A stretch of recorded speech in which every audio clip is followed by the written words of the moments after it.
Investigator in charge, Ruben Payan, will provide a detailed presentation of the derailment shortly. But before we go any further, on behalf of the entire agency, I want to express our sincere regrets and for the entire community who continues to experience a significant tragedy. We spoke to many of you last night. I see many of you in the audience today. Thank you for giving us the time last night to talk with you about the NTSB, to share with us about your experiences. And thank you for the time to ask us questions. Just know that all of us think about you, not just during this hearing, not just during the investigation, but well after our final board report is issued, as we work very hard to get our recommendations implemented and improve safety and prevent a similar tragedy from occurring in the future. The information learned during this hearing will help us determine what went wrong on February 3rd. We'll then make safety recommendations to prevent similar derailments from ever happening again. And we'll advocate for our recommendations for as long as it takes. And I mean it. The NTSB fought for 50 years for positive train control. We'll never stop fighting for rail safety until there are zero derailments in U.S. communities, until there are zero hazmat releases from transportation disasters, until the day when no one else experiences what this community has. That is our mission. This hearing is an opportunity for the public to see part of the NTSB's investigative process. Normally, these proceedings take place at our headquarters in Washington, D.C. Instead, we're holding a rare field hearing here in East Palestine. We made that decision for one simple reason. The people most affected by this derailment deserve as much insight as possible. Community members deserve to see not just how we're investigating the derailment, but who is doing the work. The real public servants dedicated to finding its cause and advocating for change based on the lessons learned. They deserve to hear what we're learning about the derailment in real time. And they deserve accountability. That's another reason why we're here, so members of the public can hold the NTSB accountable for conducting a fair, thorough, and independent investigation. Just before coming here, I received a letter in the mail from an East Palestine resident. She wrote, "Rail can be safer. It must be safer for all of America." We couldn't agree more, which is why the NTSB takes accountability so seriously. It is our job to hold everyone accountable for safety: local, state, and federal agencies that regulate the rail industry, freight rail companies which own the trains and the tracks that carry hazmat through communities like East Palestine, rail workers who maintain and operate the trains, companies that produce the hazmat and the tank cars used to transport it, and emergency responders who arrive on scene following a disaster. We exist to hold them all accountable. That's why our investigation is much broader than the issues that you'll see before you today. Today we'll be covering two main issues, and we'll have more tomorrow. But today we'll focus on, the first panel will be focused on the hazard communications and emergency responder preparedness for the initial emergency response. This afternoon, we'll hear testimony on the circumstances that led to the decision to vent and burn the 5 vinyl chloride tank cars. Tomorrow morning, we'll cover freight car bearing failure modes and wayside detection systems. After that, we'll consider the final topic of the hearing, which is rail tank car safety. These topics were determined and agreed upon at a pre-hearing conference hosted virtually on June 1st, 2023.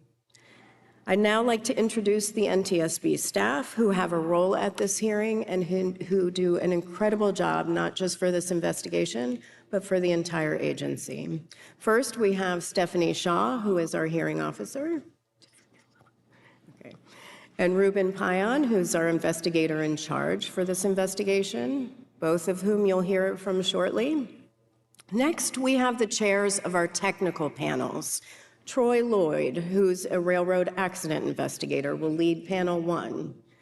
Paul Stansel, who's a senior hazardous materials accident investigator, will lead panels 2 and 4. Joey Ryan, a railroad accident investigator, will lead panel 3. Additional NTSB staff that I'd like to introduce are Rob Hall, Director of our Office of Railroad Pipelines and Hazardous Materials Investigations, and Mike Hiller, who's our Deputy Director of that office. I think you're back there. There we go. And Ben Allen behind me will provide legal support. Julie Canan and Dana Sanzo will operate the audio, visuals, and timer. Jennifer Gabris, Keith Holloway, and Eric Weiss will be handling media relations. Eric Grossoff will be handling safety and security. And finally, Elias Contanis and Stephanie Matonic from our Transportation Disaster Assistance Division are here to provide support to those affected by the derailment. Did I miss any? Did I miss any? Nope, I don't. Okay. All right. I'll now introduce the parties designated to participate in this investigative hearing as prescribed in the NTSB rules. The parties to an NTSB investigation are organizations or individuals with special knowledge whose participation we deem necessary in the public interest. While they are not part of the analysis, parties are essential in helping us develop the facts around an investigation. The Federal Register notice of this hearing, published on May 31st, 2023, listed the Ohio State Highway Patrol as a party to the investigation. However, they respectfully declined, citing their discomfort in questioning witnesses from other Ohio State agencies who they consider peers, and I think that's reasonable. As I call the name of each party, I ask the designated party spokesperson to identify themselves and introduce the others from their organization. We will begin with the parties from federal, state, and local government agencies, starting with the Federal Railroad Administration. Good morning. My name is Carl Alexi. I'm the Associate Administrator for Railroad Safety and FRA's Chief Safety Officer. With me, I have Adam Richter, who is an inspector with our Signal and Train Control Division, and Irvin White, who is an inspector and the IIC on our investigation into this incident, and he's with Motive Power and Equipment. The Pipeline and Hazardous Materials Safety Administration. Hello, I'm Bill Schoonover. I'm the Associate Administrator for Hazardous Materials Safety. With me I have Mr. Kerry Davis, who's my Deputy Associate Administrator for Field Operations, and Adam Horsley, who's my General Counsel. The Village of East Palestine. Good morning. I'm Peggy Clark. I'm the Director of the Columbiana County Emergency Management Agency, and I'm here assisting the East Palestine Village. Next, we have the parties representing labor organizations, starting with the Brotherhood of Railroad Signalmen. Hi, I'm Quinn Norman with the Brotherhood of Railroad Signalmen. I've got Jason Jones, the Vice General Chairman here, and Chris Hand. Brotherhood of Locomotive Engineers and Trainmen. I'm Randy Fannin, National Coordinator, BLET Safety Task Force. I have with me Brian Franson and Sean Lawton, who is the National Coordinator as well and the Assistant for the BLET. Thank you. International Association of Sheet Metal, Air, Rail, and Transportation Workers, or SMART. Good morning, Jared Cassidy. I'm the director of our national safety team with SMART TD. With me is Jeff Mitchell, our Kentucky State Director and one of our inspectors for the team. Thank you. Transportation Communications Union and the IAM, or the International Association of Machinists and Aerospace Workers. Yes, Jason Cox, Transportation Communications International Union with the Brotherhood of Railway Carmen. Thank you.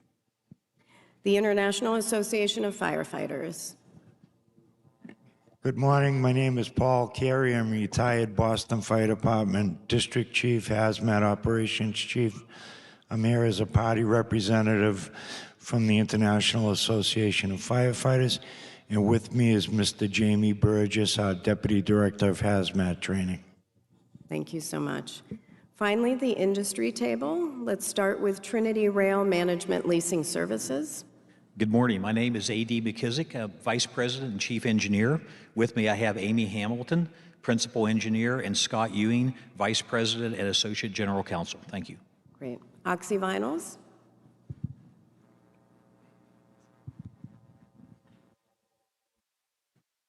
Good morning. My name is Karen Ann Stegman. I am the Vice President of Supply Chain for Oxyvinyls.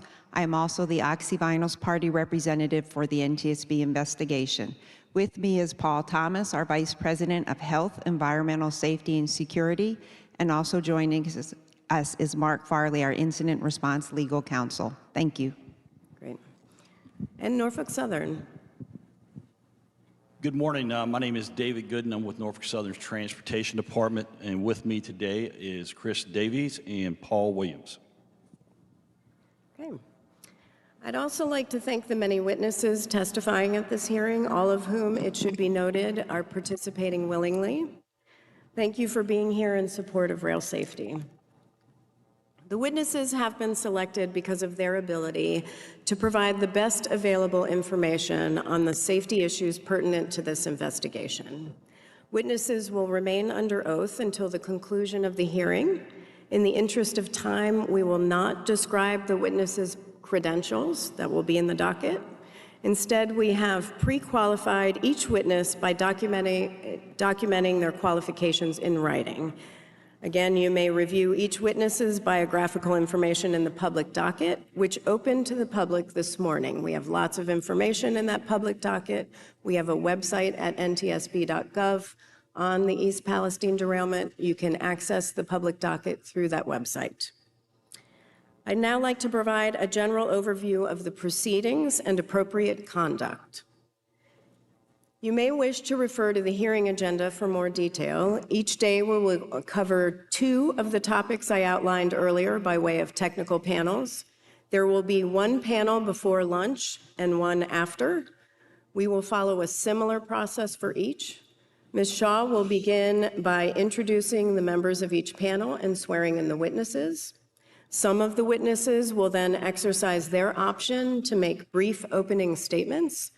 Witnesses will then be questioned in the following order. First, by the NTSB technical panel, which again includes NTSB staff who are part of this investigation.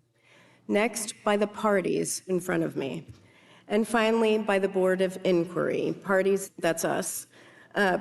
Parties, please remember that only your designated spokesperson may question the witnesses. Right now, we'll only have 1 round of questions. If anyone questioning the witnesses believes a second round is warranted, please raise your hand. I'll determine whether it's appropriate. If granted, the second round will be limited to questions that clarify the record or address a new matter. If a party spokesperson objects to any question, please raise your hand and wait to be recognized by me. I will make all rulings on the admissibility of exhibits, appropriateness of questions, and pertinence of proffered testimony. Mr. Allen, again, who's seated behind me, will provide legal assistance, and all such rulings will be final. A word about conduct. This hearing is an administrative, fact-finding proceeding with no adverse parties. It is not our purpose to assign blame or determine the legal rights or liabilities of any person or entity. Such matters will be excluded from these proceedings. If you will be questioning the witnesses, please remember you must limit your questions to the topics listed in the agenda. Please also refrain from asking questions that call for speculation or analysis. To our witnesses, please respond to questions by providing only the facts as you understand them. You may not speculate as to the cause of the derailment or analyze the facts. Before I invite the hearing officer to introduce the exhibits, I'd like to acknowledge the many people and organizations who've made this hearing possible.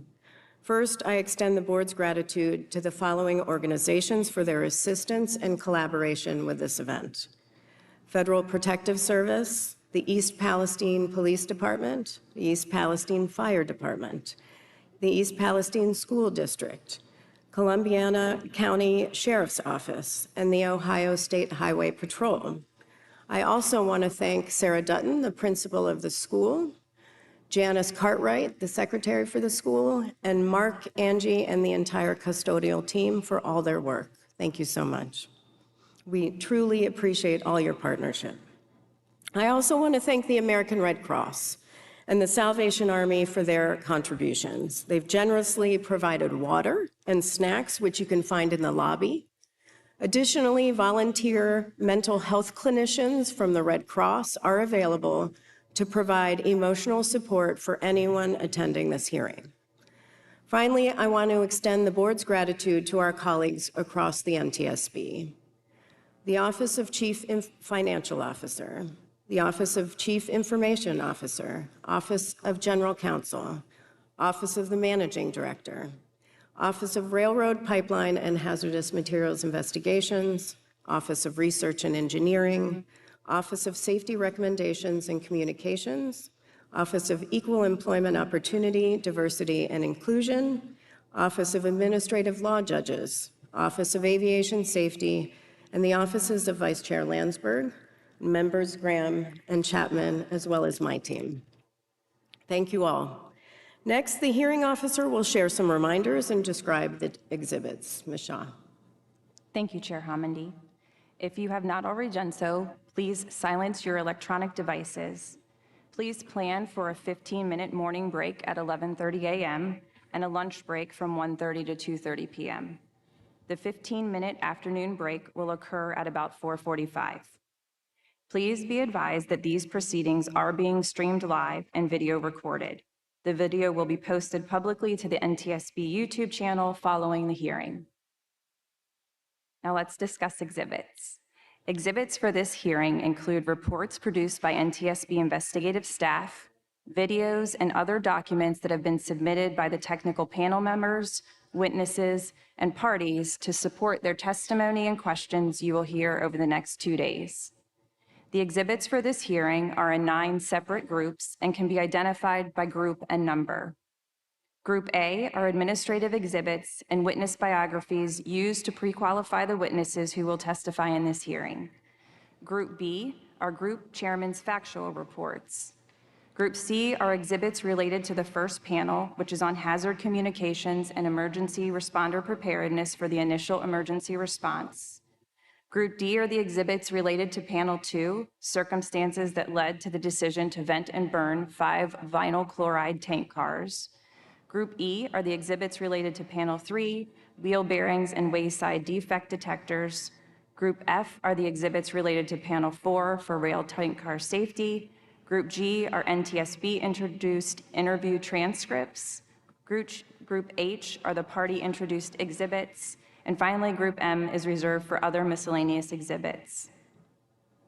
The NTSB is authorized by statute to disclose information to carry out its mission, but we protect confidentiality and proprietary information to the greatest extent possible.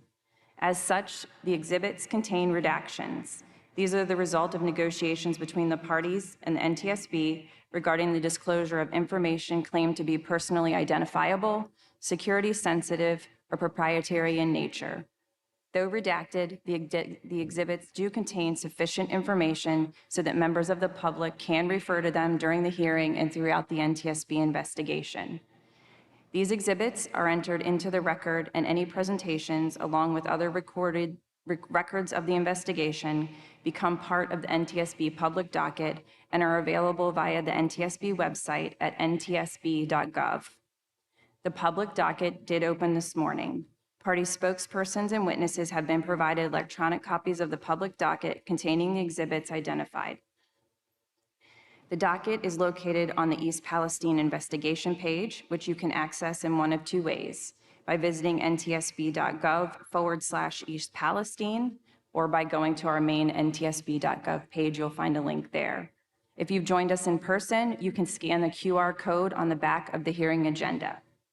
On the investigative page, you will find the link to the public docket just above the map. A transcript of the testimony taken during the hearing will be prepared and entered into the docket as soon as possible. In addition, Mr. Allen will keep a list of any documents that are discussed during the hearing that are not currently exhibits in the NTSB public docket, and these documents will be submitted after the hearing and entered into the docket. Additionally, the parties will have the opportunity to submit proposed findings of facts, conclusions, and recommendations to the Board of Inquiry after the close of the hearing.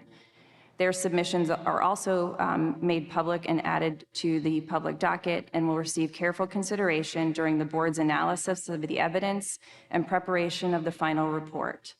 We encourage the parties to make use of this opportunity.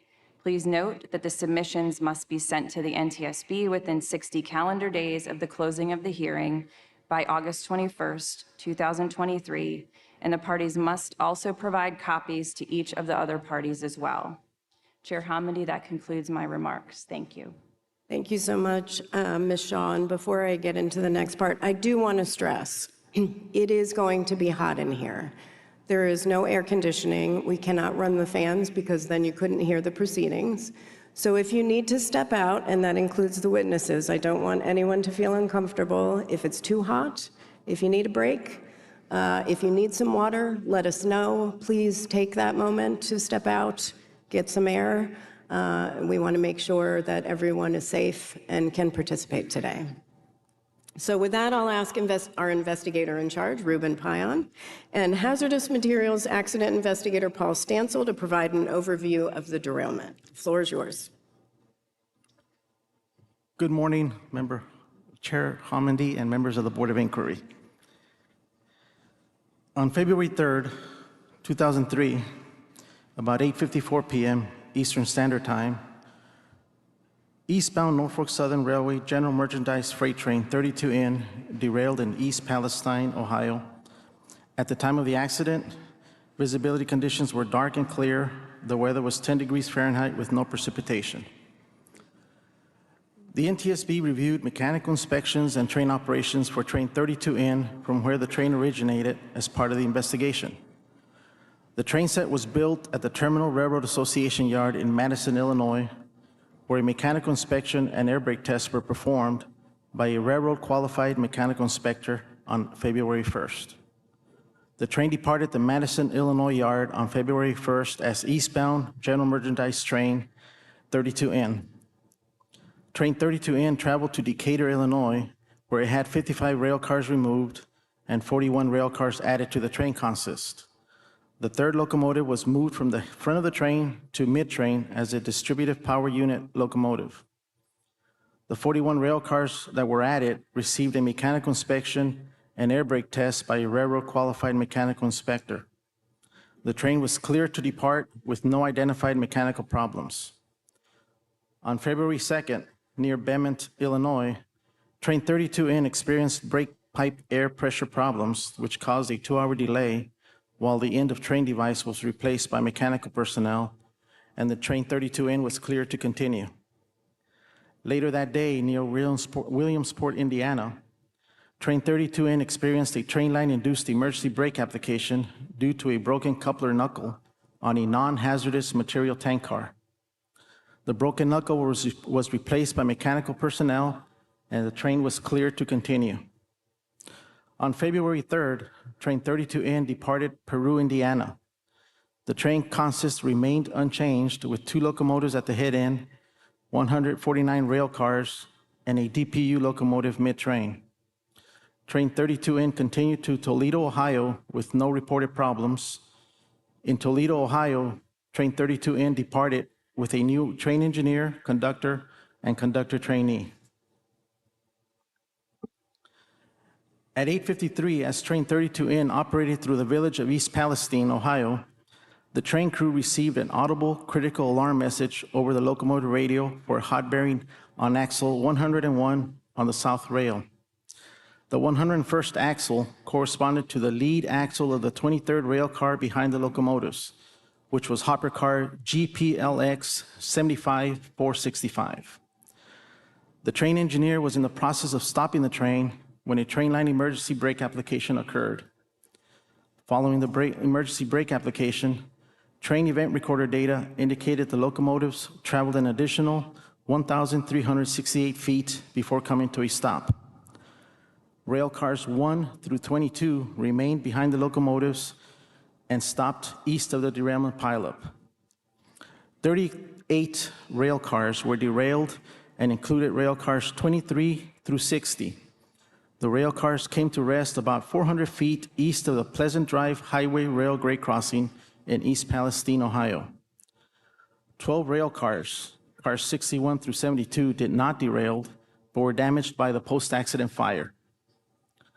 The remaining 77 cars, cars 73 through 149, did not derail and stopped west of the derailment pileup. The investigation identified scrape markings along the top railhead of the south running rail at milepost 49.5, which is about 120 feet west of the Pleasant Drive Highway Rail Grade Crossing. This was determined to be the point of derailment. Wheel set 1 from hopper car GPLX 75465 was found adjacent to the car with the L1 journal burnt off and located just east of the derailment pileup. The burnt-off journal and bearing segments were located just west of the derailment pileup on the south side of Main Track 1. NS Train 32N went by 40 wayside defect detector locations between February 1st in Madison, Illinois, and February 3rd in East Palestine, Ohio. The 40 wayside defect detector locations consisted of 39 dragging equipment detectors, 10 hot wheel detectors, 1 T-bogey detector or truck bogey optical geometry inspection detector, 1 wheel impact load detector, and 39 hot bearing detectors. Post-accident interviews of the previous train crews did not identify any defect detector alarms for Train 32N. In addition, data from the NS ATC desk also did not indicate any critical alerts for Train 32N during the prior train movements. The NTSB investigation focused on the 3 hot bearing defect detectors that Train 32N traversed approaching the point of derailment. The Sebring detector was located about 30 miles from the point of derailment at milepost 79.8. After Train 32N traversed the Sebring detector, data indicated the L1 axle bearing temperature was 38 degrees and the R1 axle was 18 degrees, while the train was traveling at a maximum speed of 37 miles per hour over the detector. There was no alarm radio broadcast to the train crew, nor an alert sent to the ATC desk, since all wheel bearing temperatures were within tolerance. The Salem detector was located about 20 miles from the point of derailment at milepost 69.1. When Train 32N traversed the Salem detector, data indicated the L1 axle bearing temperature was 103 degrees and the R1 axle bearing was 20 degrees, with the train traveling at a maximum speed of 25 miles per hour over the detector. There was no alarm radio broadcast to the train crew, but a non-critical alert was transmitted to the ATC desk as the L1 axle bearing was showing an increase in temperature from the previous defect detector location. The East Palestine detector was located about 0.3 of a mile from the point of derailment at milepost 49.8. When Train 32N traversed the East Palestine detector, data indicated the L1 axle bearing temperature was 253 degrees and the R1 axle bearing was 20 degrees, with the train traveling at a maximum speed of 47 miles per hour over the detector. The detector broadcasted an audible alert over the radio to the train crew of the critical alarm as soon as the 23rd rail car traversed the detector field equipment. No data was transmitted to the ATC desk since the train stopped over the detector equipment, and the detector would not transmit the data until the entire train traversed and cleared the equipment. The NTSB investigation also collected additional sources of information, that could help identify a point along the route of train 32N where indications of mechanical problems initiated. Following the accident, investigators were provided security videos from private homes and local businesses located along the railroad tracks. In addition, NTSB canvassed the area around the derailment site and worked back along the accident train route. Additional witnesses and video footage were identified and obtained. This is a compilation showing train 32N as it approached East Palestine on the night of the derailment. About 50 miles from the point of derailment, as train 32N traveled through Ravenna, Ohio, 2 video sources were identified. The first was at Spring Street, and the second one was near Prospect Street. The video footage indicated train 32N going by, but did not show any indications of mechanical problems. About 45 miles from the point of derailment, train 32N was next recorded as it went through Rootstown, Ohio, near Industry Road. Train 32N came into view through the trees, and a high-pitched squeal can be heard. The squeal increases in intensity for about 2 seconds, then is no longer heard again. About 40 miles from the point of derailment, train 32N was near Keystone Street in Alliance, Ohio. The train is visible, but did not show any indications of a mechanical problem. About 38 miles from the accident, train 32N was next recorded by several cameras as it went through Sebring, Ohio, near West California Avenue. A screenshot of train 32N came into view, but no indications of a mechanical problem can be seen. In Salem, Ohio, about 26 miles from the point of derailment, train 32N was recorded near West Wilson Street, and the glow of a fire is visible underneath the 23rd hopper car.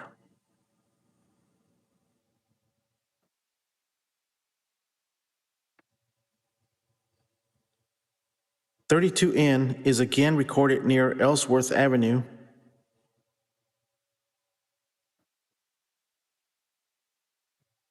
South Lincoln Avenue,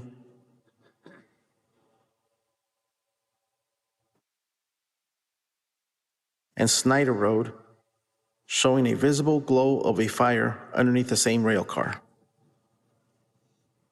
As train 32N continued into Columbiana, Ohio, near Main Street, several locations captured the hopper car with a fire underneath the lead axle.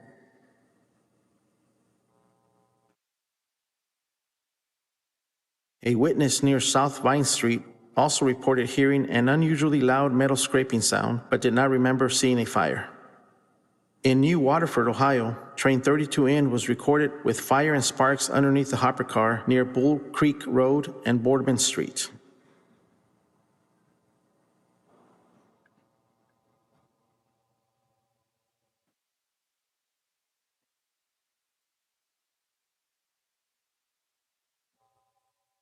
In East Palestine, Ohio, train 32N was recorded at several locations near East Clark Street and North James Street. In the recordings, a distorted, high-pitched squealing sound is heard, then 2 loud bangs, train braking, and a bright flash.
Following the train derailment at 8:54, the first 911 call to the East Palestino Police was received at 8:56.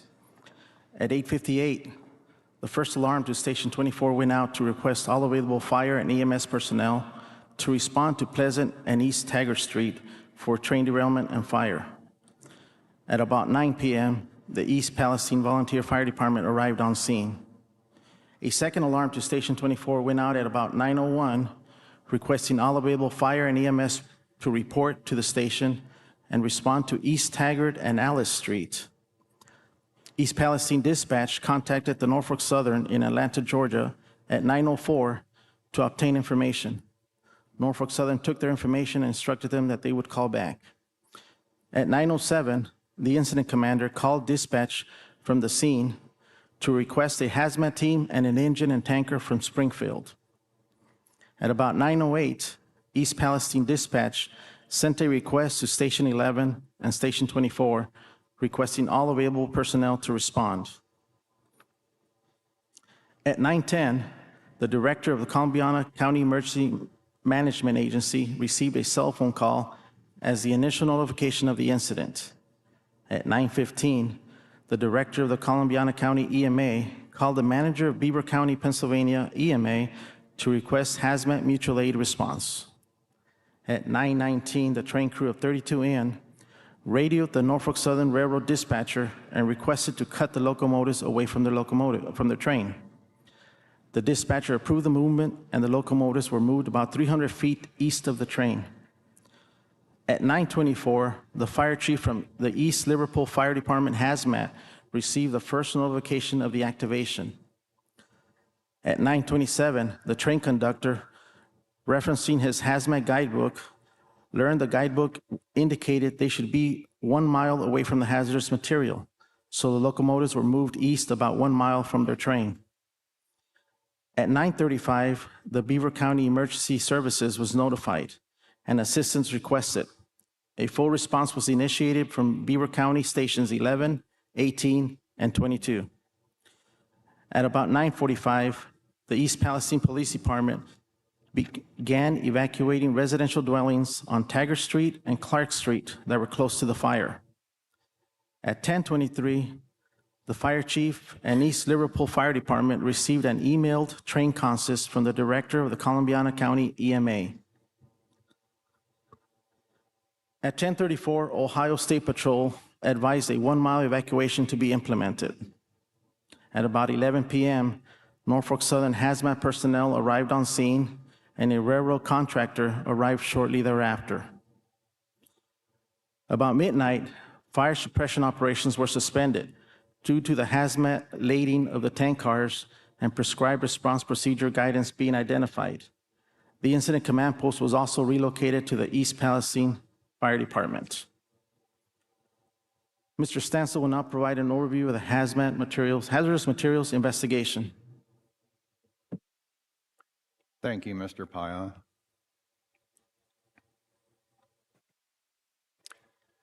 Train 32N was a mixed freight train that included a total of 20 tank cars of hazardous materials as defined by Department of Transportation regulations, including 17 loaded tank cars with their quantities indicated on this slide, and 3 empty tank cars with residues. The derailment involved 11 of these 20 hazardous materials tank cars.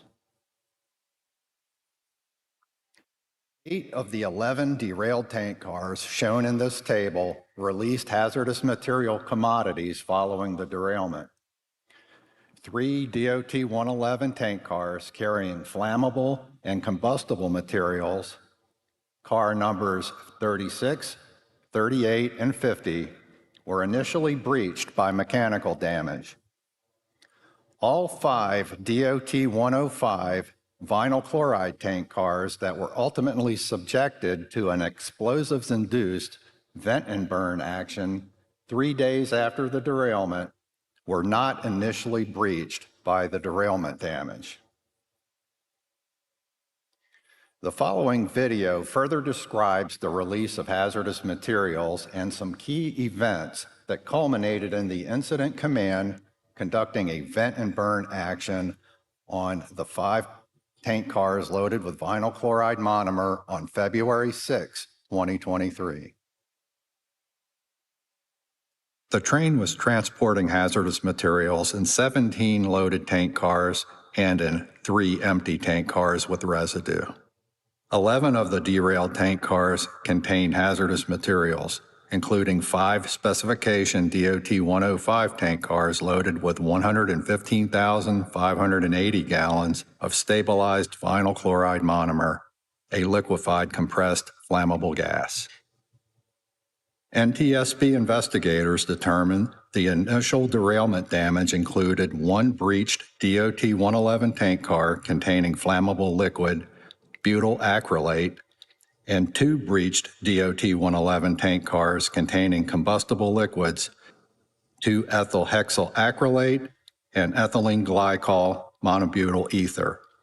These released materials became involved in the post-derailment fire. The derailment also resulted in the breach of 6 tank cars containing non-hazardous liquids, including propylene glycol, diethylene glycol, and petroleum lubricating oil, which also ignited.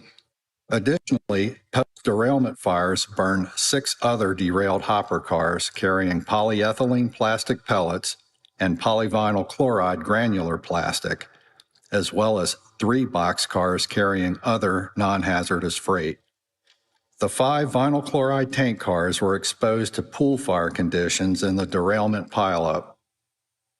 This led to their pressure relief devices venting pressure and reclosing after normal pressure was restored within the tank cars.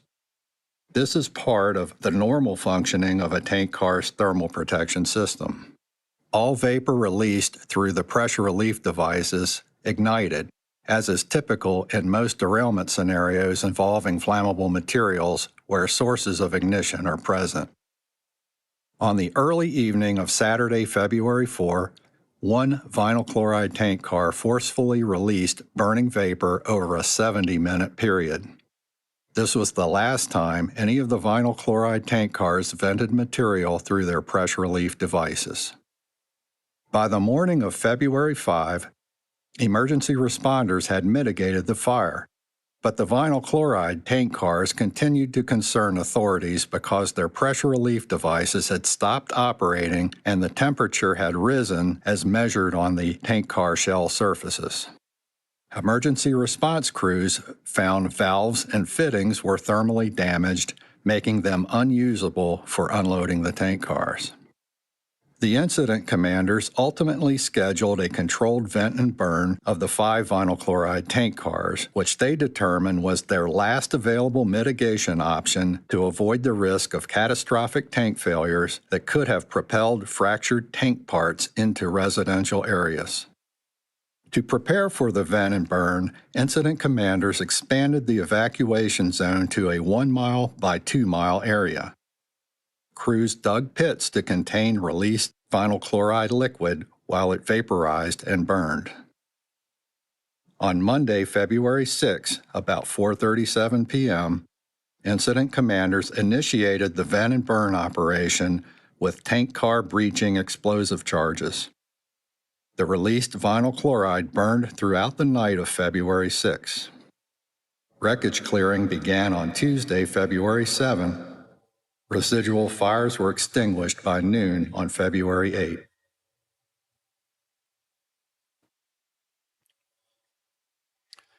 Post-derailment damage examinations found all 3 DOT 111 tank cars that released flammable and combustible materials had sustained tank head punctures and cracks. One of these DOT 111 tank cars also released combustible liquid from a bottom outlet valve where the operating handle opened during the derailment sequence. Although the examinations found no evidence of derailment-related mechanical breaching damage to the 5 DOT 105 tank cars carrying vinyl chloride, post-derailment fire exposure melted away aluminum protective housing covers on 3 of the 5 tank cars. Aluminum debris contaminated the discharge ports of their pressure relief devices and covered loading and unloading valves. The NTSB Materials Laboratory confirmed samples of the debris consisted predominantly of aluminum. The aluminum hand wheels for unloading and loading on the valves of 4 of the 5 tank cars were also destroyed by heat exposure. All 5 vinyl chloride tank cars were each punctured in 2 locations during the vent and burn actions that were conducted 3 days after the derailment. This slide shows examples of damages to tank cars that were carrying hazardous materials. The left image shows a cracked and breached tank head of a DOT 111 tank car that was transporting combustible liquid. The center image shows a DOT 111 tank car with an open bottom outlet valve and operating handle. And the right image shows a top fittings protective housing missing its aluminum cover and containing metallic debris within the housing and pressure relief device. After initial on-scene examinations were completed, contractors removed the pressure plate assemblies from the 5 vinyl chloride tank cars in preparation for further detailed examinations. Oxyvinyls, the vinyl chloride shipper, collected 12 samples of residues from internal tank components for analysis in a search for evidence whether the vinyl chloride monomer polymerized within the tank car to create a hazardous overpressure condition. Oxyvinyls employed the procedures listed here to compare the analytes to known data for polyvinyl chloride, or PVC, and found no evidence that PVC was present in any of the samples. NTSB investigators examined the pressure relief devices and angle valves to document their condition and determine if they still functioned in the as-received condition and to what level. The examination found no evidence of polymerized material or other foreign matter obstructing the pressure relief devices, the valves, or their internal components. O-rings for 3 pressure relief devices were heat damaged such that they leaked pressurized air below the rated start-to-discharge pressures. Valve and pressure relief device components of 1 tank car were destroyed and partially consumed in the fire. The pressure relief device components, including the valve stem and guide, were severely corroded. 1 pressure relief device valve was stuck in the closed position, and the device did not actuate significantly above its rated start-to-discharge pressure. The NTSB Materials Laboratory examined the disassembled components, finding the valve stem top guide inner diameter and valve stem itself were coated with layers of soot and burn deposits. Chair Hamady, this concludes our presentation. Well, thank you, Mr. Payan, and thank you, Mr. Stansel, for excellent presentations, very thorough. I'll now call on the hearing officer to introduce the first technical panel and swear in the witnesses. Ms. Shaw. Thank you, Chair Hamady. Chair Hamady, the first panel will address the hazard communications and emergency responder preparedness for the initial emergency response. The panel will address the timeline of events, hazard communications, and emergency responder preparedness and training. Witnesses for panel 1 are composed of the following individuals: Scott Deutsch, Norfolk Southern; Dan Howder, East Palestine Police Department; Keith Drabick, East Palestine Fire Department; William Jones, East Liverpool Fire Department; Eric Brewer, Beaver County Emergency Services; and Dan Swords, Ohio Division of Emergency Medical Services.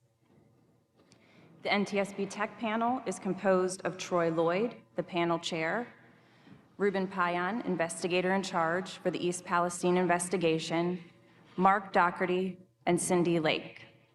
I would now like to ask the witnesses to please stand to be sworn in.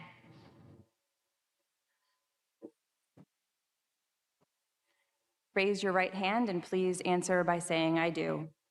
Do you swear or affirm that the testimony you will give in this hearing will be the truth, the whole truth, and nothing but the truth?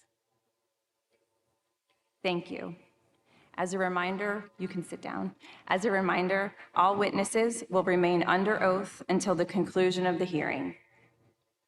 Chair Hamandi, these witnesses have been pre-qualified and their respective experience and qualifications appear in the docket as exhibits in Group A. As a reminder to the witnesses, please push the microphone button to talk and then push it again when you're finished. And also please answer the questions factually and avoid analysis. I now turn the questioning over to Mr. Lloyd. Thank you, Ms. Shaw. Good morning, everyone. My name is Troy Lloyd, and I am the chairperson for Panel 1, Hazard Communications and Emergency Responder Preparedness for the Initial Emergency Response. Before this panel starts the round of questions, I understand that Mr. Deutsch and Chief Dravik have opening statements. Mr. Deutsch, please provide your opening statement.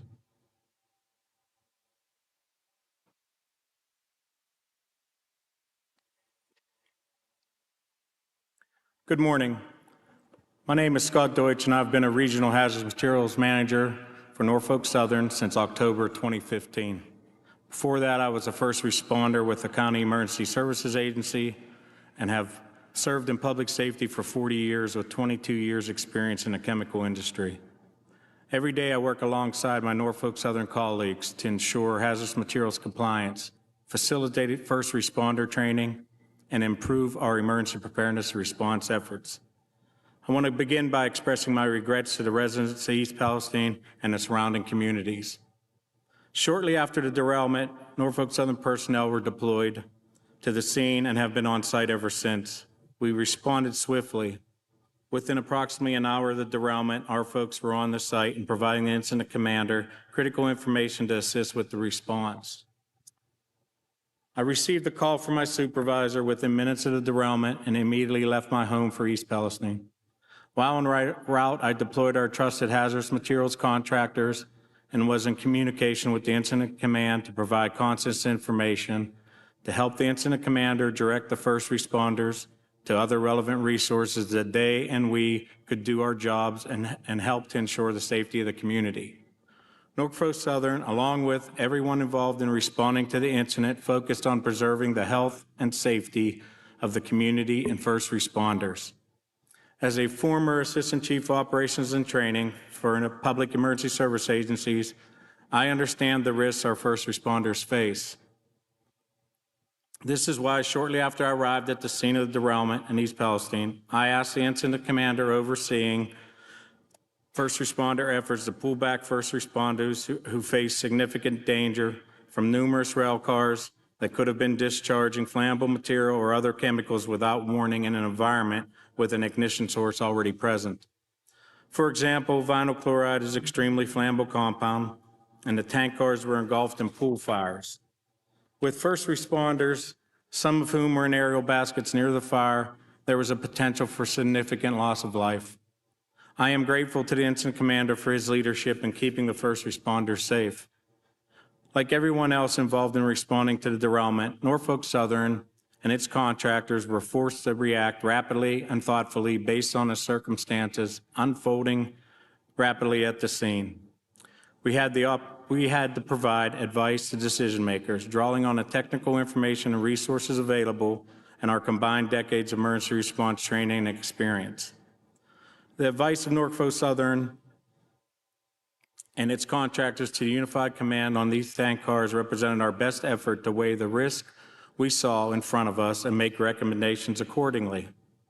From the night of the accident through the end of the immediate incident response, we consistently shared our observations and concerns with the incident commander and Unified Command and followed prevailing guidance. We are grateful for the leadership of Fire Chief Dravik, Governor DeWine, Governor Shapiro, Mayor Trent Conaway, Columbia County EMA Director Peggy Clark, and the courage and heroism of first responders from East Palestine and the surrounding communities. At this time, I'm glad to answer any questions the board has about this incident. Thank you, Mr. Deutsch.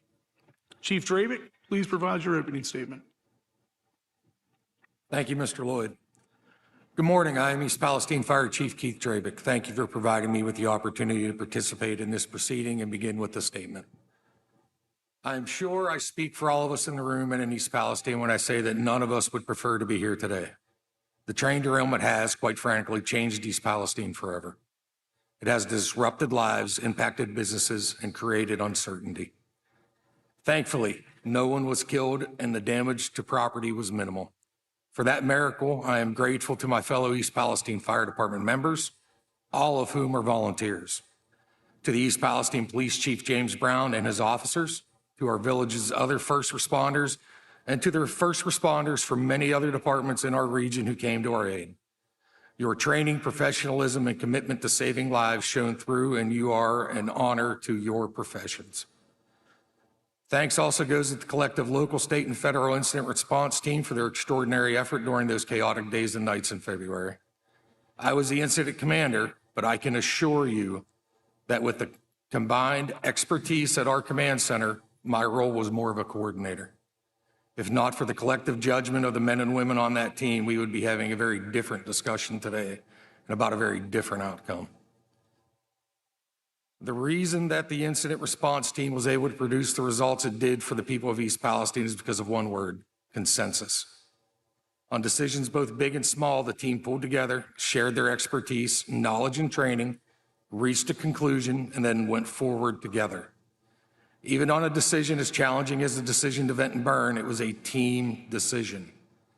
Everyone from our governor, Mike DeWine, to local officials contributed their voices to that discussion, and in the end, the decision to vent and burn was agreed to without dissent as the least bad option, as the only option for avoiding a much more severe explosion, fire, and far-reaching contamination.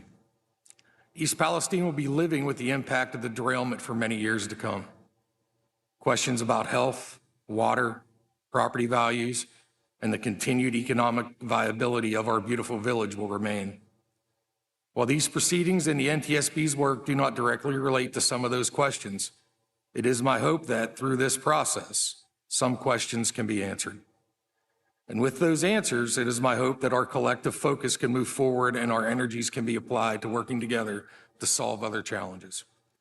I appreciate the NTSB for taking the rare step of conducting its hearing here in East Palestine, and that the village has been afforded the status of an official party to the proceedings today. I look forward to the information that will be gathered and the testimony that will be presented. I look forward, as well all do, to the NTSB's final report and its findings. The residents of East Palestine want to know how this happened, how and when it will be fixed, and what actions will be taken so that it never happens again. In East Palestine and every other community, I hope that today's hearing will provide us with additional information needed for us to learn, process, heal, rise, and grow stronger. Thank you, Mr. Lloyd. Thank you, Chief. Panel 1 will now begin the round of questions to the witnesses. I will now hand it off to Ms. Lake to start the panel questions. Ms. Lake? Thank you. I'd like to start with Detective Howder. As the first responder to arrive on scene for the initial dispatch of an explosion, can you tell me when you first realized a train was involved and what your response actions were from that point forward? When I first arrived on scene, the call initially came in as an explosion behind leak oil in downtown East Palestine. We realized that was not accurate. And then when we located where the train had derailed and the fire was actually at leak oil on the other end of East Palestine. When we arrived there, it was fully engulfed. It was burning hot and angry. And at that point in time, we notified our dispatch to advise the fire department that whatever was on fire behind that leak oil was fully engulfed. At what point did you think there may be hazardous materials involved? It's always a concern. You know, when you have a train, it obviously where the derailment occurred, where the train was located, the time of night, it was dark, the fire. There was no possible way to determine what was, on fire and what cars were derailed. So obviously that's a concern. I personally did not know that there was any hazardous material chemicals. I assumed when the initial 1 mile evacuation was ordered that involved chemicals. Obviously, that's not going to be for a fire. It's not going to be for an explosion. That's going to be for chemicals.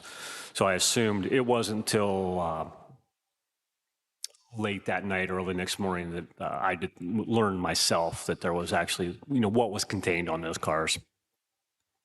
And what actions did you take when you realized that there was a train involved with the explosion? Did you seek out any personnel from the train at that point? Correct. When we first realized that there was a train, attempted to find the engine car, so I could, determine what was actually on those cars. Obviously, the fire department was arriving on scene.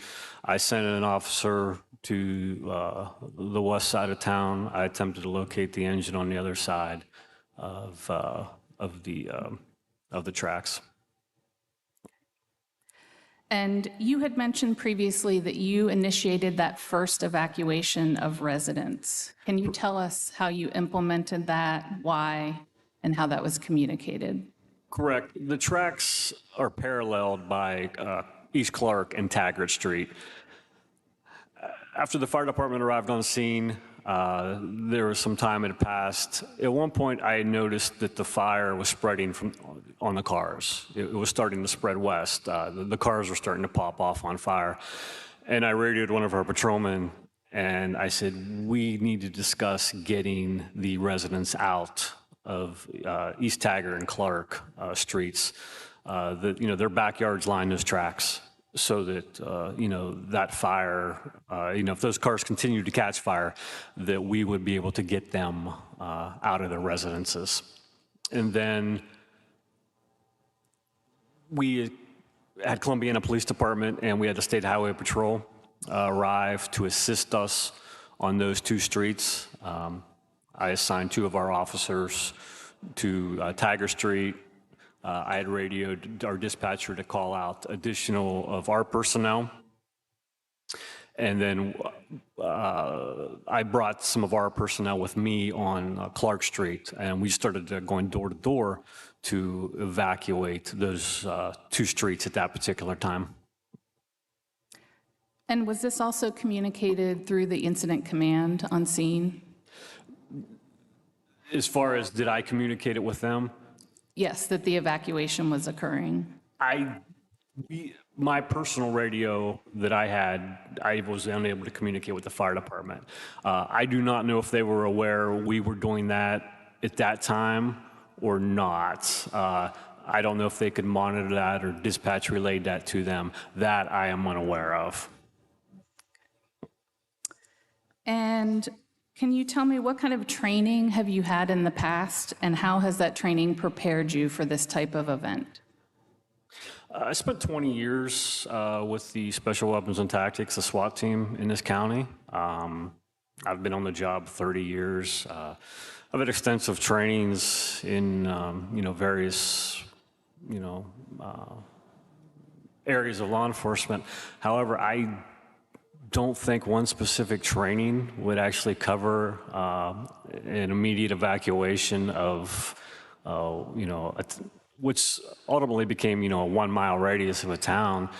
I think that just comes with, common sense, experience, and just being able to react on the fly. Thank you. I'm going to turn it back to Mr. Lloyd. Thank you, Ms. Lake. Chief Jones, I understand your hazmat team was dispatched as mutual aid to this accident.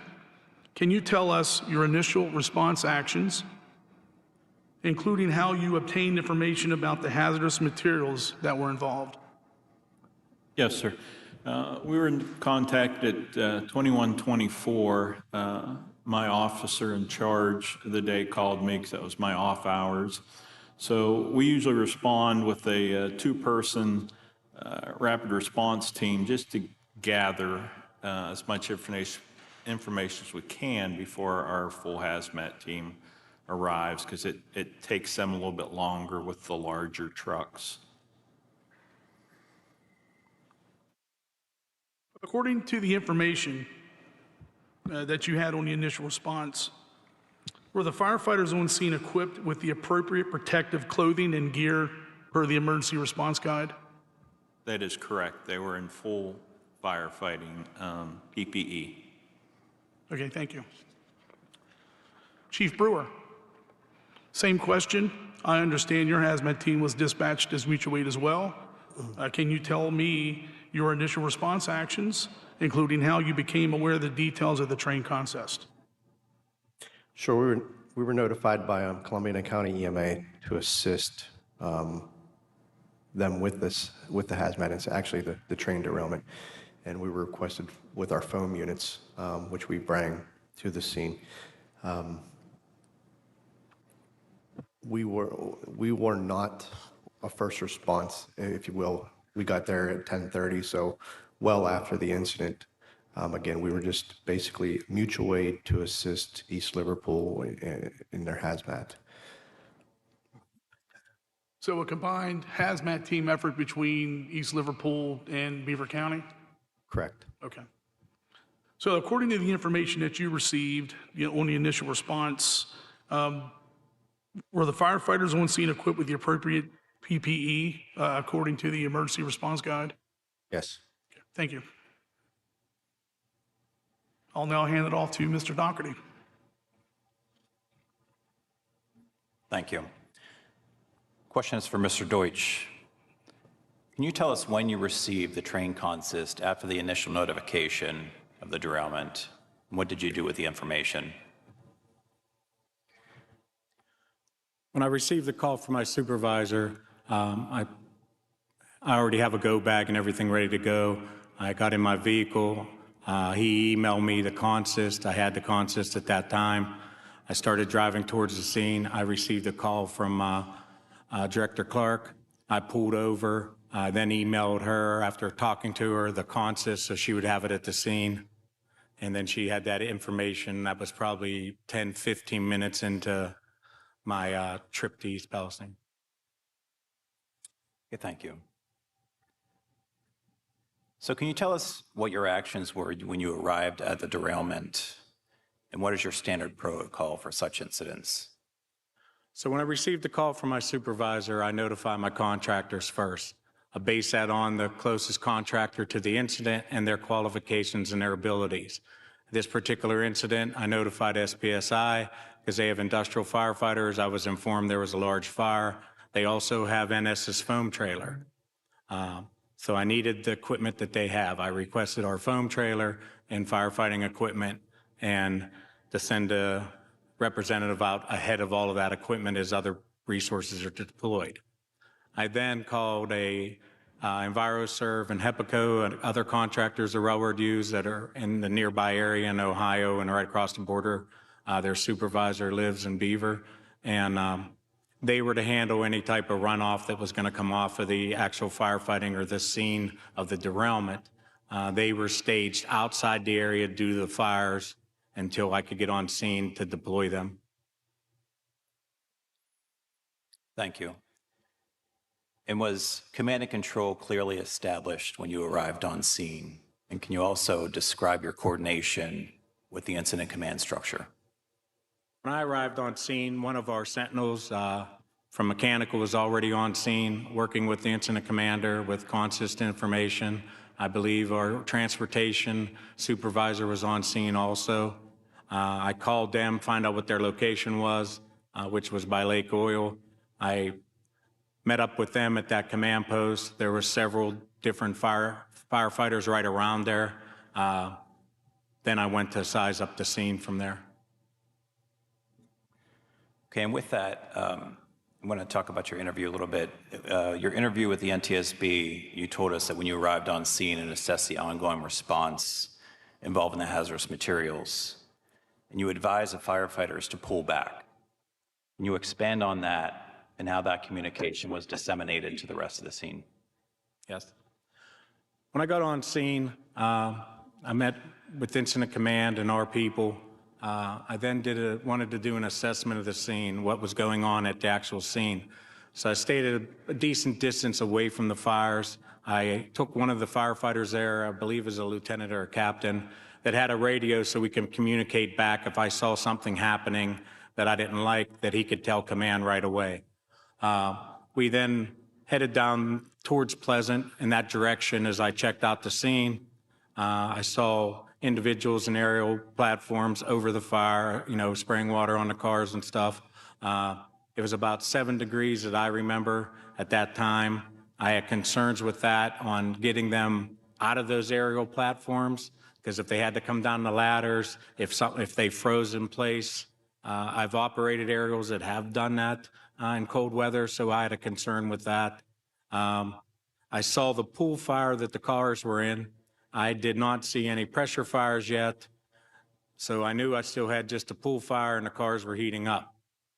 However, the amount of time it takes me to drive from my residence to this location was about an hour and a half or so, or 40 minutes, an hour and 40 minutes, somewhere around there.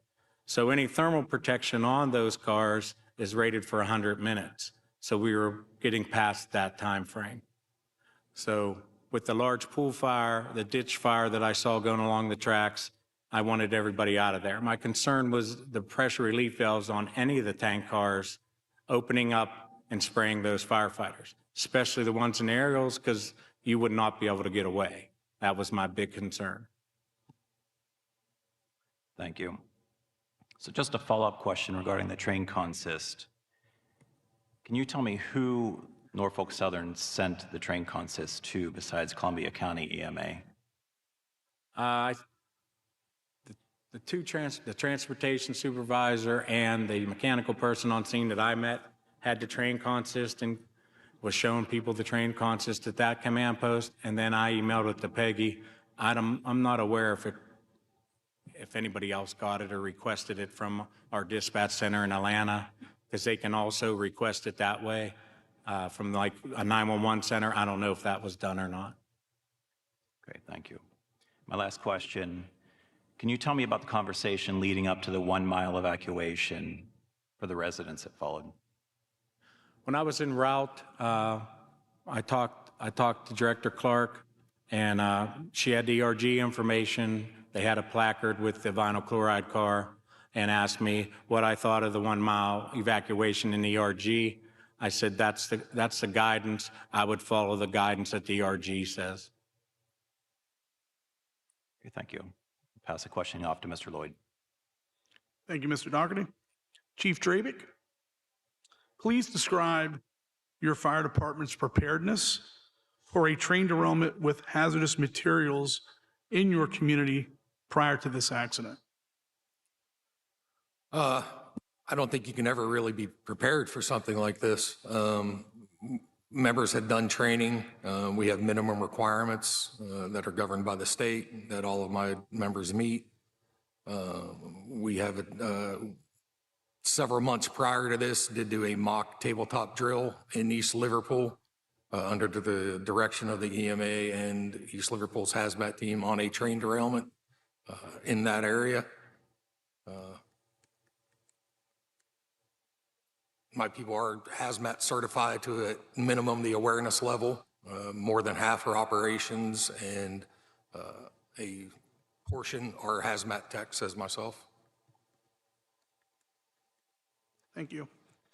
What preparedness activities have occurred since the accident, such as additional training with NS or additional fire department training? There has been a lot more training since the derailment. It's never good to be reactive, but sometimes you have to be. Taking advantage of several classes provided by Norfolk Southern and have several other classes scheduled in the near future, including September and October. We have access to the AskRail app now to get the consist quicker. We've taken advantage of classes they've had in Bellevue and other areas as well with all the members. So what additional training is needed at your fire department to hold the positions as a deputy fire chief or assistant fire chief? Is it more advanced training level once you start going up that ladder? Yes, there should be more training and more advanced training. I've only been here since February of '22. Changing those protocols, procedures, job descriptions has been part of what I've been doing since I arrived. Additional NIMS classes, additional hazmat classes. I've had my senior officers participate in all of those since my arrival here. Thank you.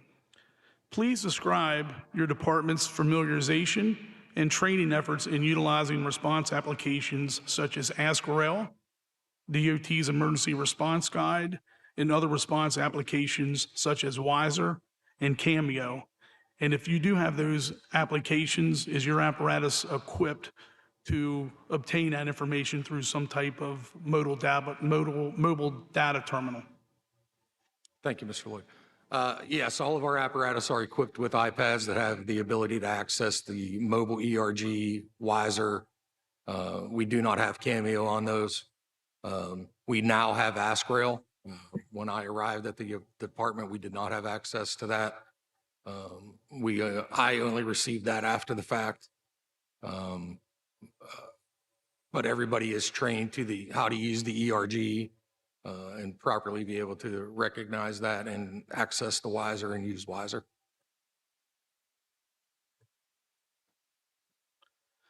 Was a hot wash conducted? And if so, was PPE addressed as being appropriate for this accident? And also describe any lessons learned that you've obtained from this accident. Yeah, a hot wash was done with the senior officers initially within the preceding days, and then with our department and members of other mutual aid departments. PPE was, according to the ERG, sufficient for what we had, and the ERG is the standard that we and everybody else in the nation goes by. And the next part of your question again, sir?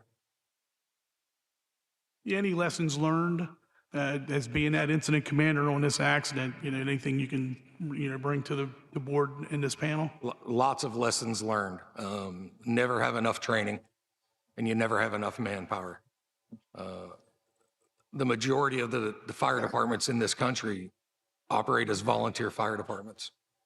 Men and women working full-time jobs elsewhere, sacrificing their time coming in the evenings or days if they're off.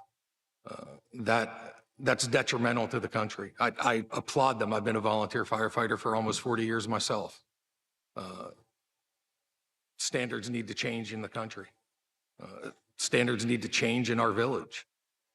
Having that fire protection, minimum standards of 4 people through the NFPA, that needs to change to protect our communities, not just East Palestine, not just the other local communities, but every community in this country needs to have that emergency services, both fire, police, and EMS, available to them. And, training needs to be given. There needs to be more availability for training. We have, as I said, a large volunteer population. It's hard for those guys to go take classes during the day. Weekend, evening classes need to be offered, and that's not the norm. That needs to change.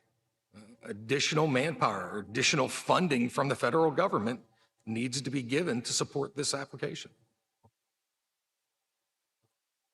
Thank you. Chief Dan Swords, please describe the state of Ohio code on firefighter training hours and certifications. Yes, sir, Mr. Lloyd. So for volunteer firefighters, there's actually a statute that limits the total amount of training to 36 hours maximum. As a result of that,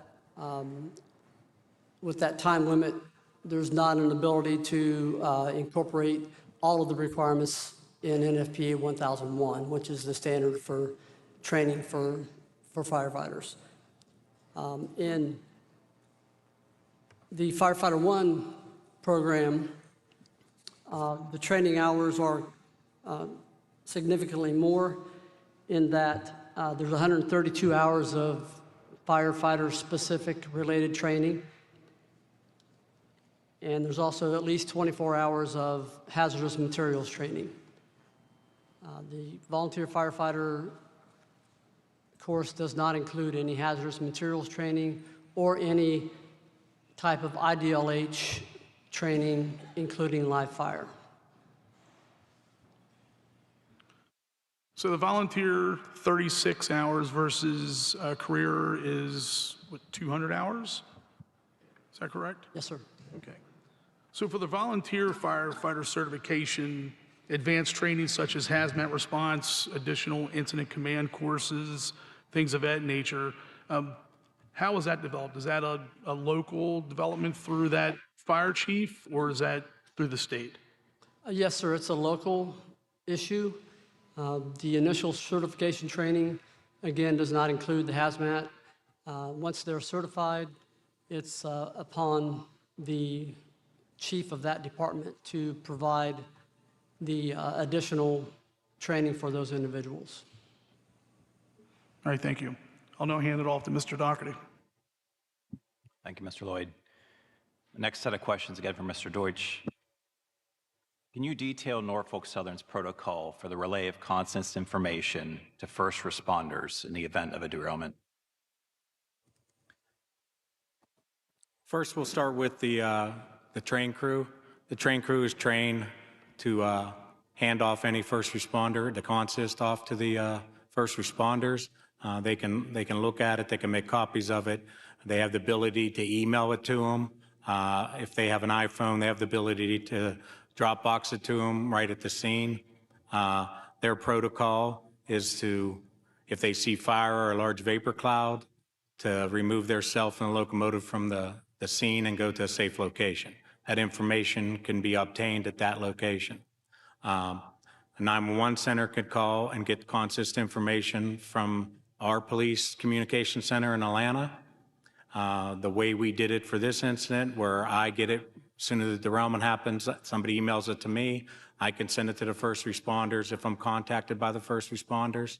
One of the quickest ways to get the consist information is the Ask Rail app that all the Class 1 railroads paid into to develop this app. If I was the officer in charge, I'd be able to get right out of the engine. I need one car number from that train, punch it in the Ask Rail app, and I would have the consist by hitting the top right corner. It says View Train. It gives you the consist for the whole train. Anything that's hazmat is in red, and you can determine by looking right and left of upright cars and know every car that's in that derailment. That would tell you how many are hazmat, how many are non-haz, what type of cars they are. And so can you tell me what the accuracy is of the Ask Rail app? I've always found it to be matching our consist. I don't know of any deviation from that. Okay. So there's, my understanding is a lot of first responders do not have the Ask Rail app, which I'm sure that this is going to change that. In the event that the Ask Rail app is not available, what is the best method for responders to gain access to that train, to the train consist on scene?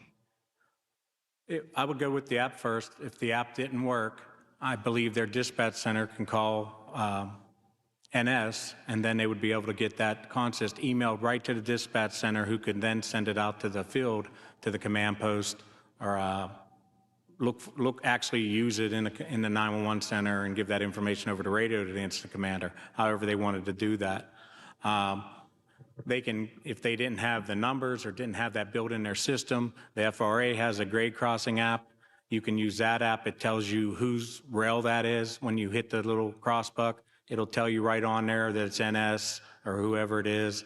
And it has our phone number right there to our police communication center. So you can call that number and get the information about the consist sent to you also.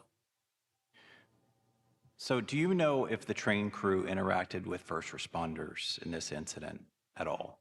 I do not have any information on that.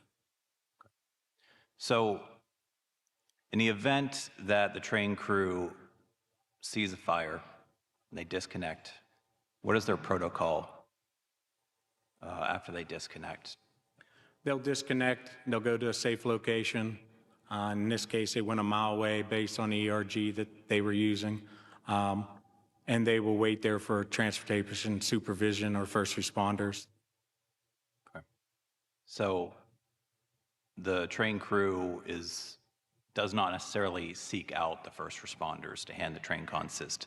It's the first responders that need to come to the train crew in order to gain the consist information. Is that correct? They have to stay with that locomotive and stay at that location.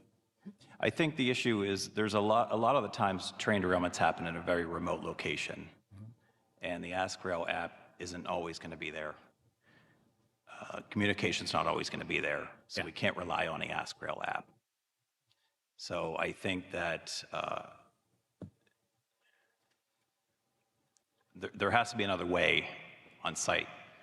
If the emergency responders don't know to seek out the train crew to gain that consist information, it's imperative that that information needs to get to the first responders as soon as possible, not via communication application, but as a quicker method, which I think is really paper in hand in this incident. Yeah, so Norfolk Southern trains around 4,000 to 5,000 first responders a year with our safety train, in-house station training. During that training, we go over a hazard communication section. In that section, we go over how you can get the train consist from the crew, the different ways that I explained earlier, how they can Dropbox it, email it to the crew from that device if they go to the train crew. If they can't go to the train crew, if they have in their CAD system, this is NS's rail, they can call our police communication number and they would be able to give them the consist as soon as they called that number. Thank you. So my next question, the final derailment resting place was a familiar accordion style layout, which is typical of many derailments. It's also been computer modeled, conducted by the DOT. Can you explain how Norfolk Southern, the first responders, and the response contractors identified the hazmat cars and matched it against the train consist to properly assess and respond? So due to the heavy fires and that, a lot of the cars were damaged. There was drone footage from Columbiana County, and we used that drone footage to help identify some of the cars. When I got on scene, I was told the derailment was between certain cars, and I knew that what hazmat cars were in that block of cars. And that's what I saw, all accordioned in that pool fire. You can identify them if there's no markings on the car. If you can identify the silhouette of the car, you can identify a pressure car, a non-haz car, and we teach that in our training. So when we go outside from our classroom session, we start right off with doing identification of rail cars, and we have no placards on the rail cars, we have nothing. And you have to answer, we ask you questions, what type of car is that, what type of car is that? And then we go over, that's a pressure car, good chance flammable gas. If it's this size car, like the 105 is a smaller gas car, we go over what it could potentially have in it. You know, chlorine, poison inhalation hazards, things like that. We do all of that in a training with no placards, no nothing. So if I got on scene, I didn't have any of that information. I got a general service car. It could have some type of flammable liquid in it, or it may just be corn syrup. So we teach them to identify that if they have no other information, just by seeing that visually. And then we get into all the other placards and identification on the actual cars. Are you able to give a rough estimate on how long after the derailment occurred that NS and its contractors were able to identify all of the hazardous materials located on the train? I don't have an exact time frame of when that occurred. I knew what block of cars were derailed by the cars that were still upright, and that they were in there. The exact location of each one, I couldn't tell you that right now without researching it. So moving on, I'd like to talk a little bit about training and what kind of training does Norfolk Southern provide to first responders to help prepare for an incident like East Palestine, a train derailment, or any hazardous materials incident. Norfolk Southern has a pretty in-depth training program, starting with us training 4,000 to 5,000 people a year. We came out in 2016 with our safety train. It has a DOT 117 car. It has a 105. It has the 112. We have flat cars. We have box cars that are classrooms. So we do an audiovisual program first. Then we go out on the flat cars. We describe all the different protective housings on the flat cars. We also have the ability, if we have hazmat teams and other teams, to practice putting the different kits on the cars to stop leaks. We do the silhouette, the walkthrough of the tank cars. We explain everything about the tank car. Its thickness of metal, why it's this way, thermal protection, insulation, and we have a locomotive. We go over locomotive fires, and then everybody goes inside to see it. We also discuss if one of our workers was sick, how would you get them out of the locomotive? We discuss that training on how to remove them safely. In our presentations, we do everything from all the different cars that are on the railroad identifications. We talk about hazardous communications, how to read a consist.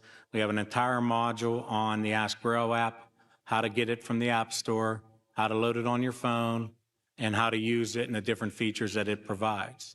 We go through all of that. We also do tabletop exercises, which helps you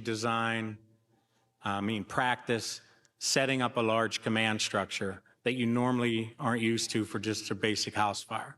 The tabletop that we had in October was the practice set, setting up, an ops table, logistics, planning section, unified command, working with the railroads, working with all the other entities in your county, what you might have to do in a big incident. That's what the tabletop focuses on.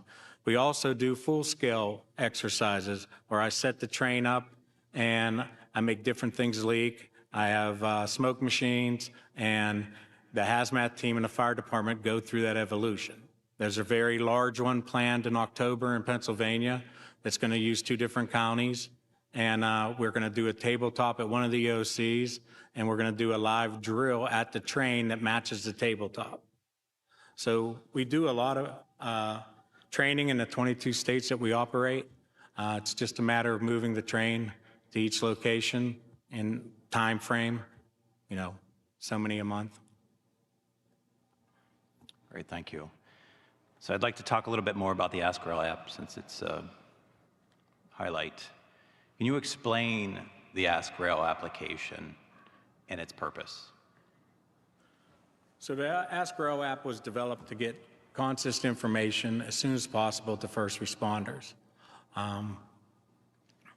Like I explained a little bit earlier, if you have that app and you're the officer in charge on the engine, the first arriving engine, right away you'll know what you're dealing with, as long as you have cell service, okay? That's everything we do nowadays, as long as you have cell service. If you have that app and you have it up, you're able to punch in the one car number to start the process. It'll give you information on that one car. If you hit view train, it'll then give you information on the entire train and all the cars in a consist.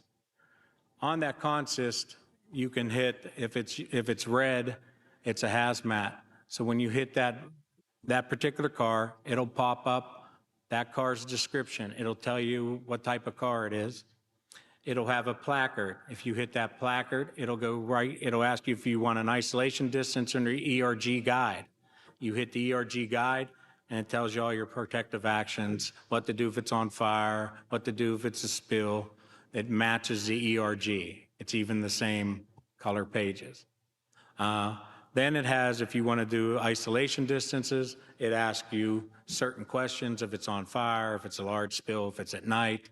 And then when you hit that, it'll give you your actual isolation zone.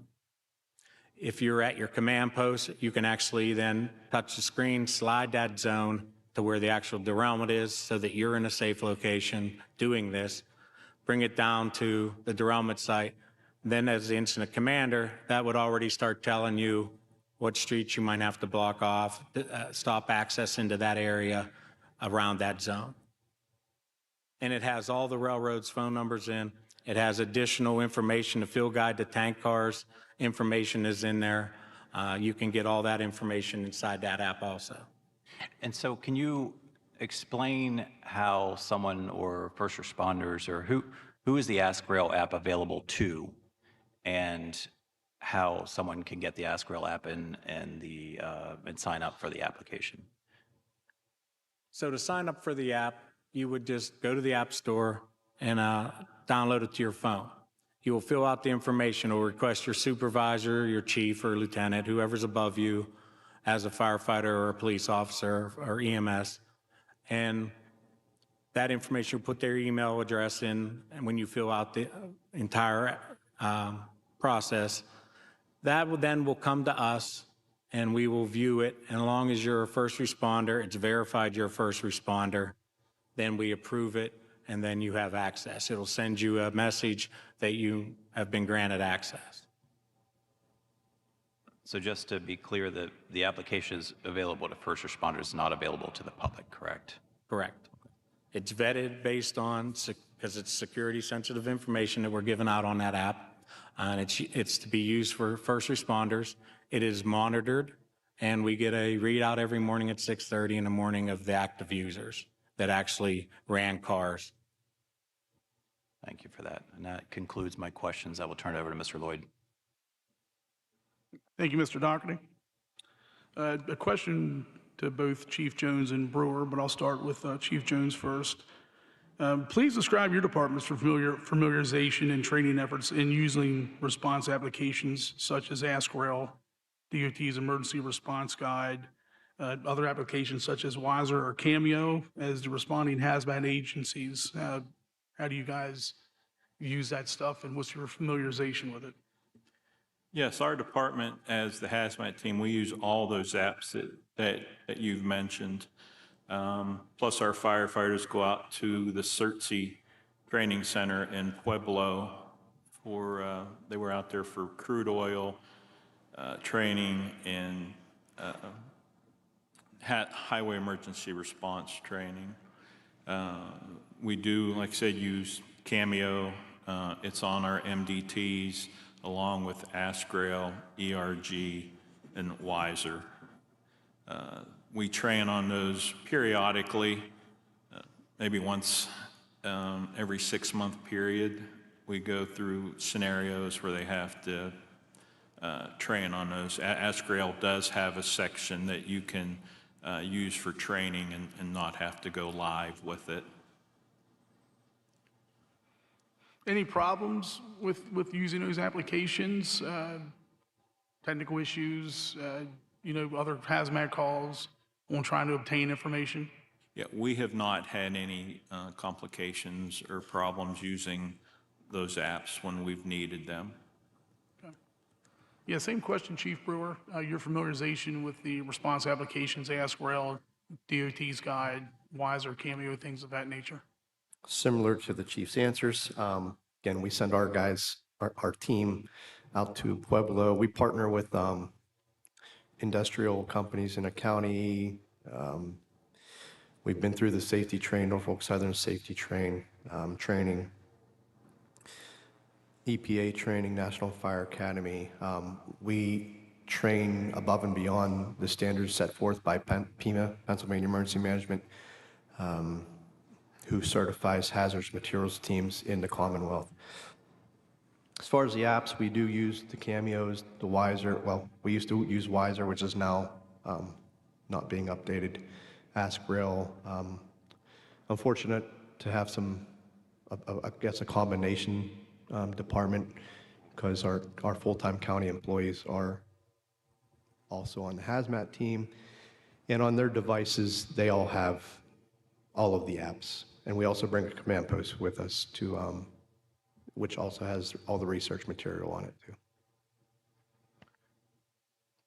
So Chief Drabig provided some good details on the lessons learned that he gave the board in this panel. With the responding hazmat agencies, what lessons learned have you guys obtained, and how was that pushed to your department? Go ahead, Chief Jones. Yeah, go ahead. Yeah, after every incident, we always have a hot wash to discuss what went right and what went wrong.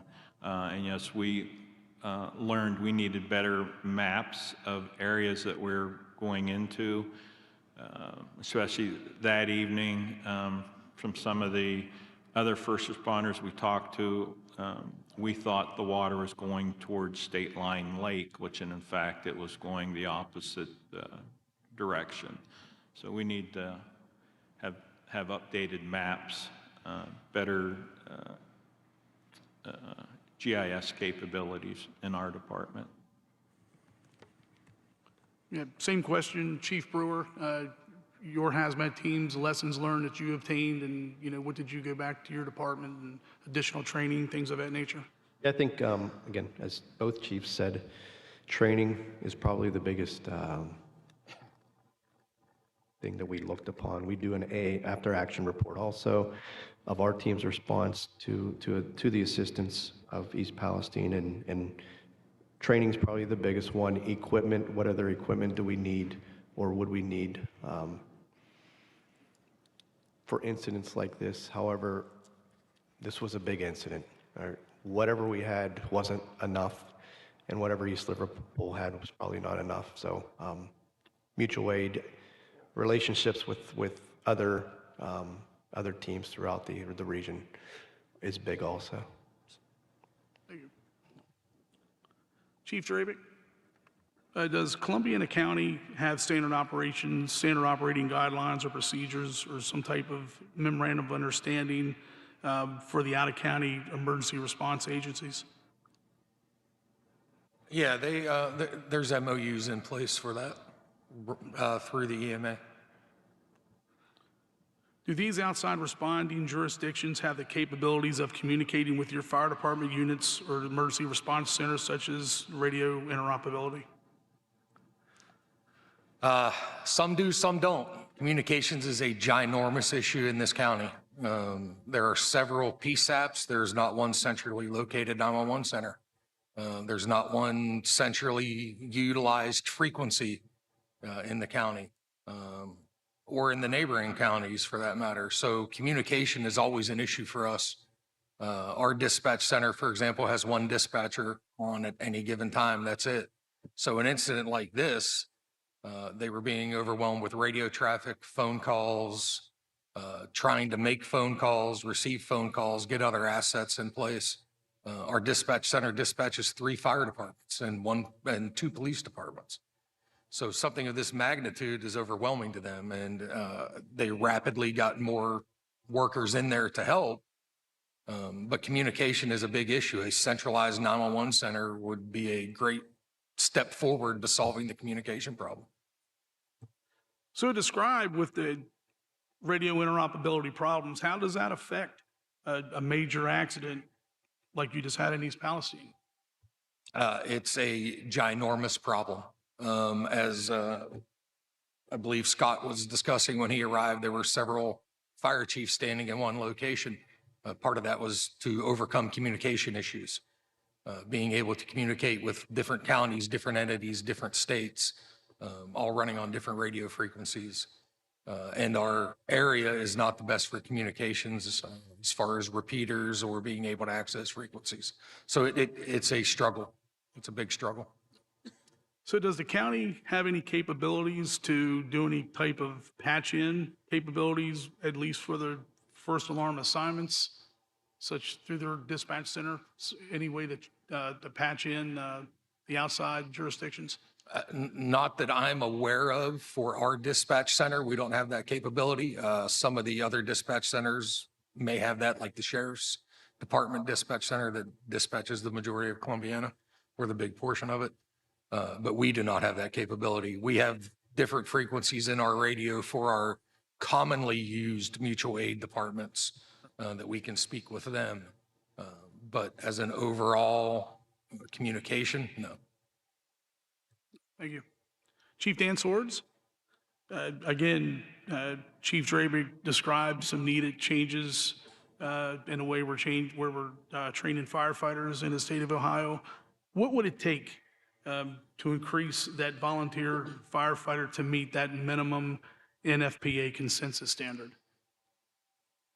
As I stated before, it's in statute, so there would need to be a legislative change to potentially increase the amount of hours, or at least not make it a maximum of 36, maybe make it a minimum. But there has to be some sort of change legislatively before we can move forward with any other training that can be provided to volunteer firefighters for their initial certification. Thank you. Mr. Deutsch, referring back to the tabletop exercise that you did, who all attended that training? Was it multiple fire departments throughout the area? Yeah, it was the fire departments in that section of Columbiana County. They attended. The hazmat team, the Chief Jones runs, they were there. That was the individuals, the individual departments, I believe, that were there. I don't know each name of them, but it was that half of the county. Right. So was it well attended according to other training scenarios you had in other jurisdictions? Yeah, I thought it was. We got to go through the incident. We got to set up the different sections. We reviewed it. Everybody got to go around the room and say what they learned, any takeaways they had from it. I thought it was a very good training for everybody. That's all I have, Mr. Doherty. Ms. Lake, any questions? No further. I just have one follow-up question for Mr. Deutsch regarding Norfolk Southern's HM1 guidebook. There was a new revision that was released in April of 2023, which was released after the East Palestine derailment. Was there any revisions to that guidebook as a result of East Palestine? And if so, could you explain? No, the revision actually should have come out a year sooner, but it was delayed because of COVID. The revision was for the special permits for DP units and some position and train charts. Nothing that had anything to do with the derailment. Thank you. I have no further questions. Thanks each of the panel members for providing your testimony to this panel. Chair Hominy, this now concludes this round of questions from panel one. Thank you, Mr. Lloyd. We are running a little bit ahead of time, but we are going to take a 15-minute break. We'll return at 11. I ask that the witnesses come back a few minutes earlier to be seated, so thank you very much.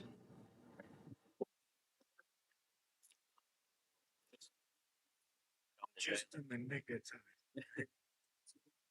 No.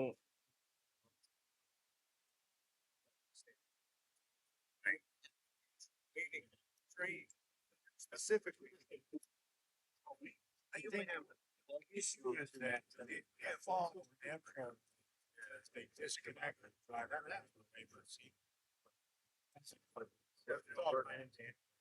Shells installed, air installed.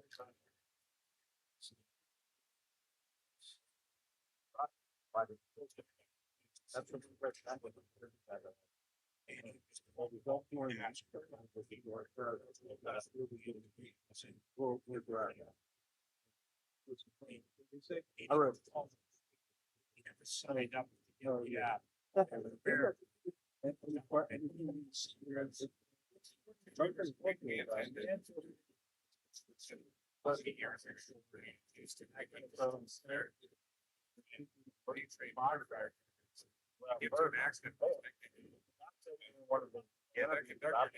figured out what the figure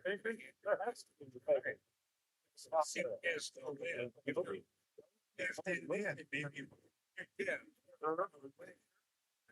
it just ain't it.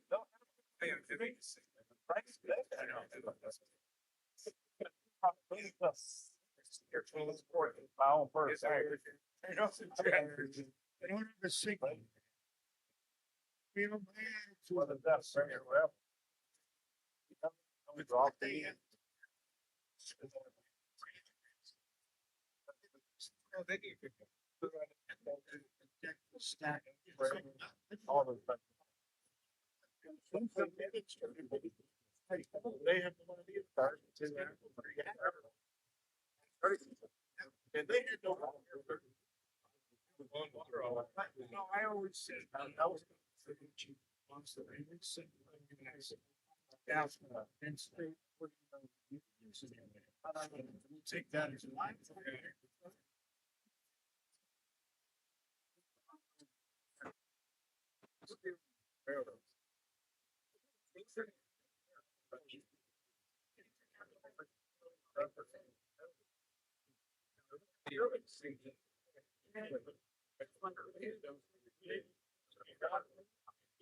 have a hot mic somewhere, so if you want to step away.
Welcome back.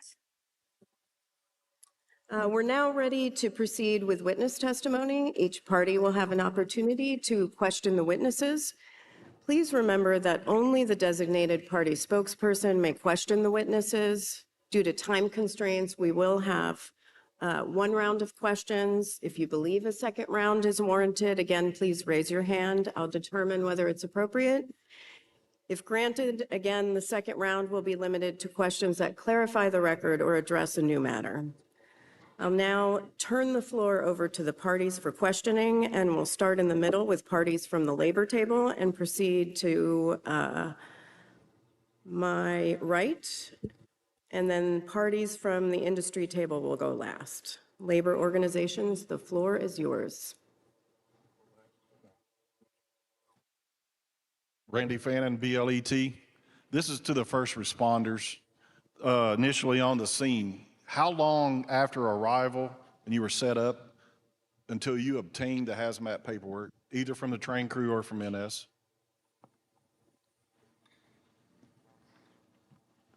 As the hazmat team, we had the consist at 10:23, 22:23. So we were on scene maybe 30 minutes before we had the consist, which I think was pretty quickly when you talk to others that we're able to obtain that quickly. That's approximately 2 hours after the incident derailment? I'm not sure what time the exact time of the derailment, but the next question is, did anyone locate the train crew and to obtain the paperwork from the conductor? Nobody from the fire department did. However, in reference to your last question, to my understanding, the fire department did have access to the consist within the first 45 minutes, electronically by a representative from Norfolk. The police department did not, we did not locate the engine car, the conductor, or the engineer. So no first responder found the locomotive engineer or the conductor after arriving on the scene? Not on our end, no, sir. Thank you. Excuse me, we did. At the incident command site, another first responder brought up what I believe was the conductor to talk to me. He did not introduce himself, but he had on the vest, and the other first responder identified him as the train conductor. And he was able to tell us which he thought was the last train that was still on the track. So that helped us identify where the derailment started and where it ended. Thank you. This is Jared Cassidy with Smart TD. We represent, along with Mr. Fannin here, the conductors and engineers on Norfolk Southern. She said you can switch on. I'm curious for the fire chiefs that are present.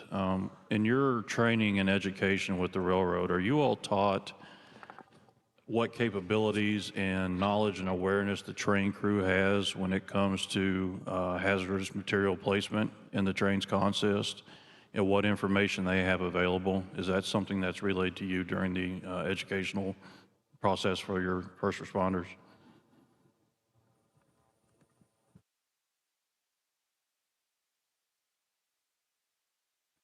So we again, Norfolk, so we have two, I'll speak for my county as the assistant county. We have two major railroads, CSX and Norfolk Southern, that go through our county, which we do training with them all the time.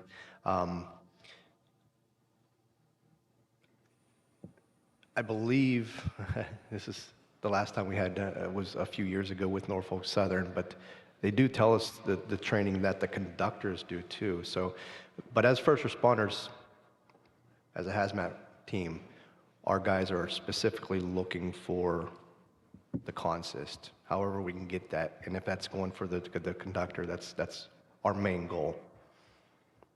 I may step out here, Ms. Hall. If I do, please rein me in. And during Mr. Payan's presentation, he made a timeline, and early on in that timeline, it shows the train's crew separating the locomotives from that train for their own safety. And then it shows a few minutes later that locomotive being moved 1 mile.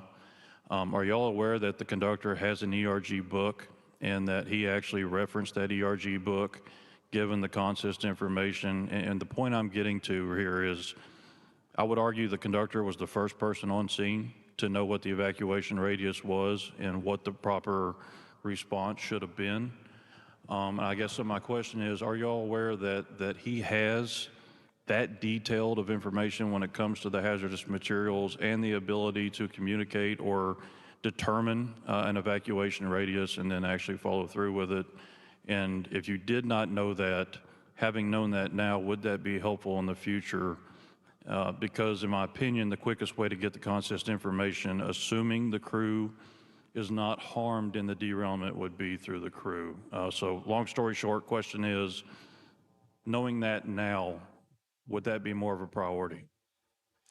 Are you referring to more of a priority of finding that conductor? Is getting that material, that information? The conductor is going to be. It's always a priority, but what you have to realize is the amount of people available driving a mile down the tracks in an attempt to find him, if that's true where he went, is not manpower able to be done with limited manpower.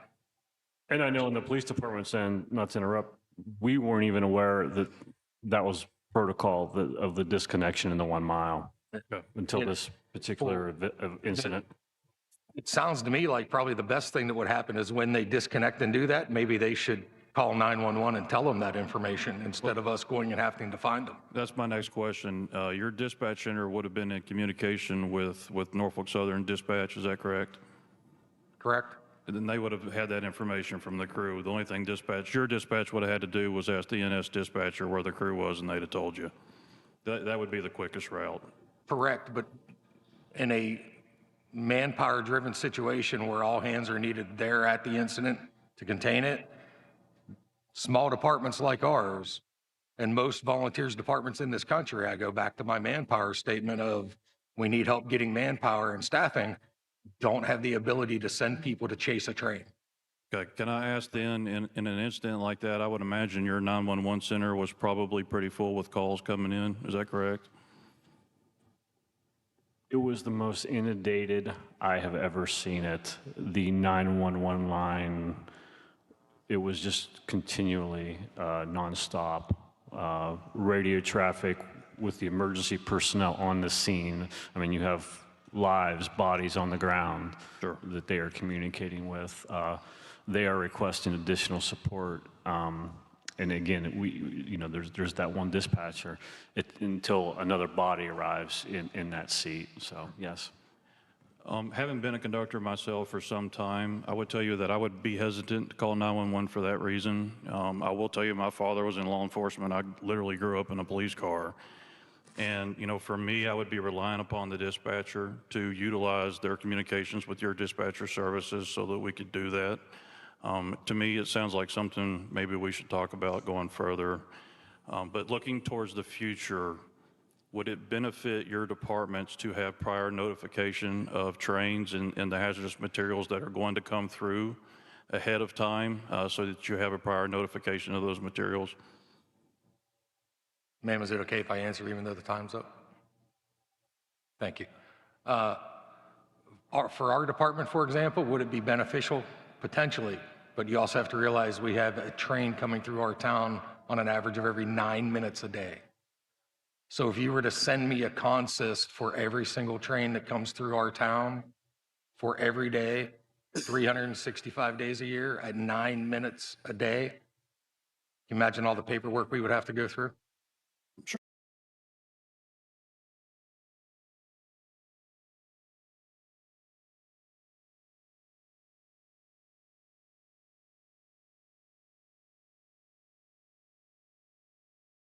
I'm sure it'd be quite a bit.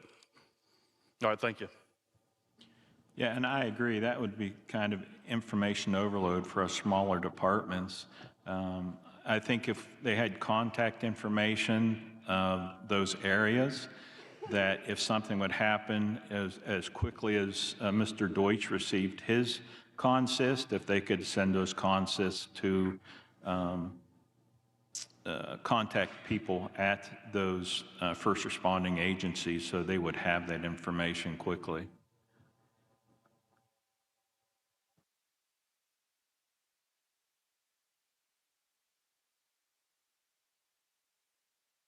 Who's the next person?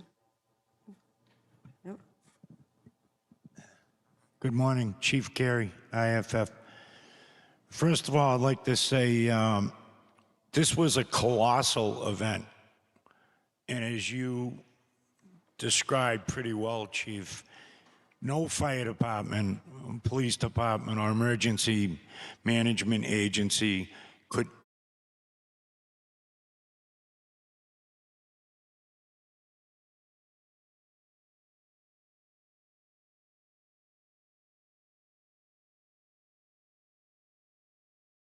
ever train enough and be prepared for this. This is a once in a lifetime. I refer to it as a low frequency, extremely high risk event. And I'd just like to start off by saying to all of you that responded, thank you for your service. And I just have a couple of questions. Mr. Howard from the police department. Sir. I'm just curious, do the police officers in East Palestine receive hazmat awareness level training like most police departments are required to have? I know personally, I think it's each individual officer, you know, when courses are offered, if that particular officer wants to go to, you know, a hazmat course, we all receive hazmat training, you know, in the academy. But for like an officer like myself. How many hours is that training, if I may ask? Again, I've been out 30 years, so I couldn't even remember. But it obviously maybe 4 hours in the academy if I'm jumping back there. And obviously, you receive the updated, you know, yellow books every year. And I know each individual officers will attend courses, but as far as anything that's mandated, you know, we have continuing education that we have to take each year, and there's certain areas of that continuing education that are mandatory. But it's kind of left up to each individual officer if they want to take that. Fair enough. And I think we've already, from listening to Mr. Swords, there is a problem, and I've seen it, and it's not specific to East Palestine or even the state of Ohio. This is a national problem where there just is not enough training that's mandated and there's not enough funding, like you said, Chief, you know. But Chief Drabick, and we've spoken before and we've done other interviews, and I understand that you were not the original incident commander. Your assistant, Chief Gorby, was? Deputy Chief Gorby, yes. Chief. Sorry for that. And I understand we have sort of established some facts, I think, that because the train crew followed protocol and disconnected and moved a mile away, the fire department did not have access to the consist. Fair enough? Yes, sir. However, we've been told that at some point, Chief Gorby asked the dispatcher to contact Norfolk Southern, and they emailed the consist, and that was about 45 minutes later. Is that fair enough? Yeah, my department first received access to it 45 minutes in. That's correct, sir. Okay, good. I was just verifying some, I have notes from previous interviews we've conducted. Chief, you mentioned the training levels of your members, and I understand this is a challenge. It's a challenge for us that work in full-time career departments, and if it's a challenge for us, I can imagine it's an insurmountable challenge for volunteer fire departments to get that training.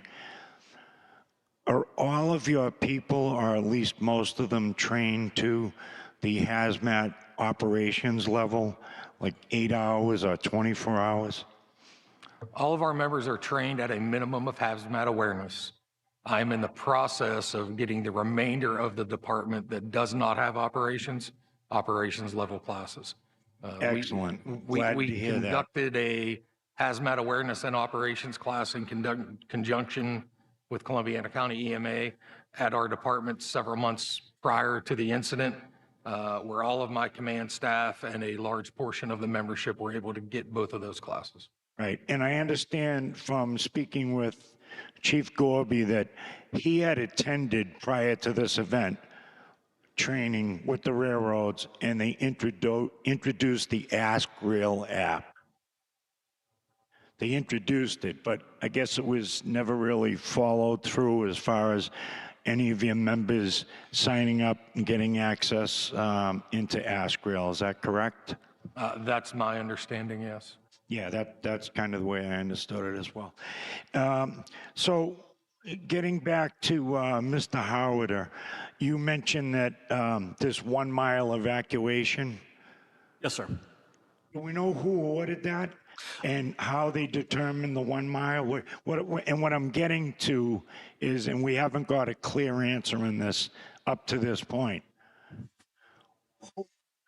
if anybody was using the emergency response guidebook to get information, and we've heard explanations given to us that there were no placards, there were no papers, so we couldn't look anything up. Well, the emergency response guidebook has a guide for unknowns.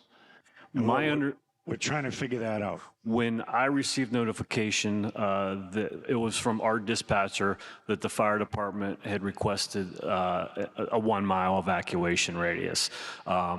So we went ahead with that. At that particular time, I didn't ask who. We were just concerned with getting the 1 mile evacuated. I do not know who actually ordered that.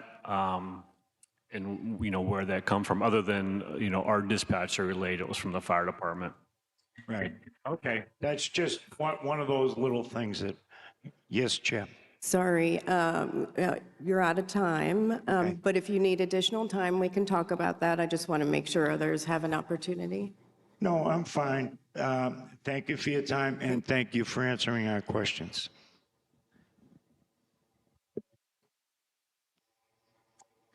TCU, Railroad Signalman?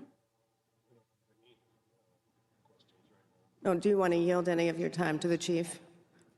Chief, you get another 5 minutes. Thank you. Now that's a union brother over here. Different union, but thank you. The other question I had was, and maybe, I don't know who can answer this question, any of the fire people, was any consideration ever given to the application of foam on all those pool fires? There was consideration given to it. And in reference to your question to Detective Howder, the 1 mile evacuation radius was determined in conjunction with the command staff on scene, myself on the phone, the EMA, in reference to utilizing the ERG and looking at the consist and the chemicals involved, picking out the worst one, which I believe we used vinyl chloride, and followed the ERG, which recommended a 1 mile evacuation based on the condition of the fire and those cars at that point. That's how that was determined. So it wasn't practical, and given the risk versus benefit analysis, I completely understand that. And my final question, Mr. Deutsch from Norfolk Southern, when you were on scene, did you have the ability to do face-to-face communications with the incident commander? Yes, I did. Soon I arrived on scene, our mechanical personnel were already with the incident commander. That's when I arrived. I talked to them and then said I was going to go do an assessment of the scene. Okay, great. That's it, Madam Chair. Thank you. Great. Thank you very much. We'll move on to the federal, state, and local panel.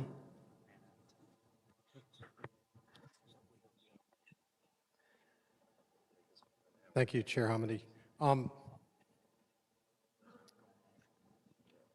Detective Howder or yes, sir. Chief Drabick, question for you. Is there a written protocol with the town of East Palestine for determining who is the incident command? I'm sorry, the last part, I was unable to copy the last part. Is there a written protocol for determining who is the incident commander during an incident? During an incident, it would be, such as an incident like this with a fire, it would be the fire chief or the fire chief's designee. Okay.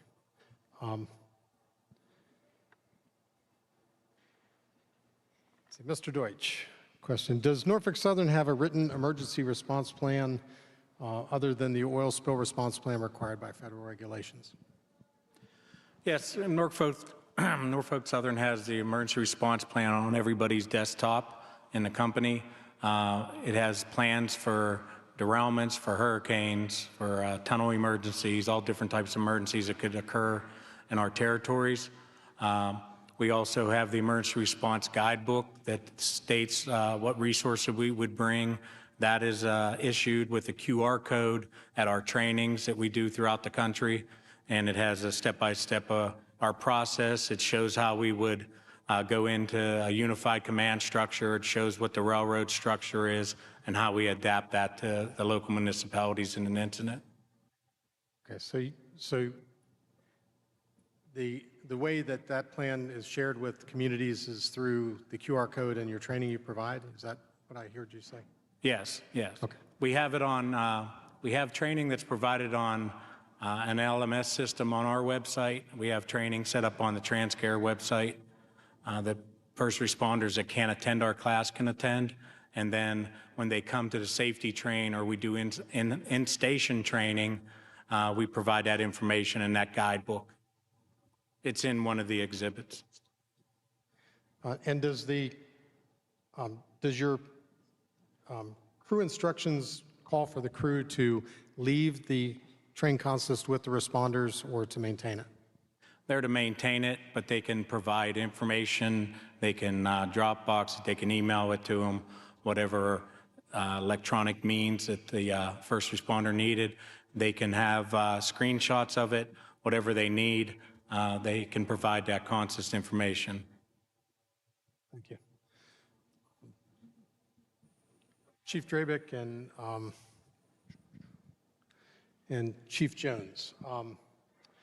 So the HMEP grants, the Hazardous Materials Emergency Planning grants that are provided to the Ohio Emergency Management Agency come down through the Columbiana County Local Emergency Planning Commission.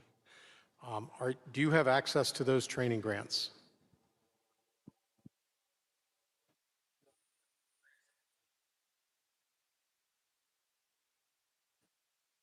Yes, the county has available HEMP grants, and then the state has an SHGP grant that you can apply for funds for training and equipment.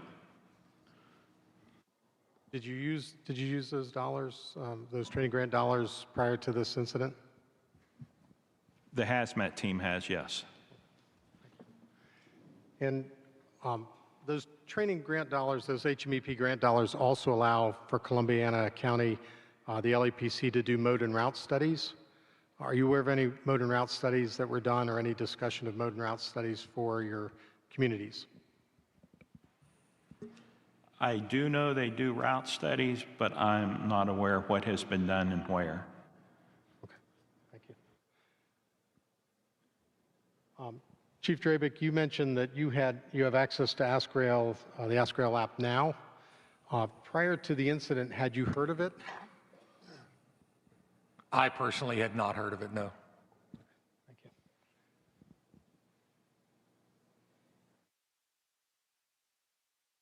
I think that covers mine. I'm going to turn it over to FRA.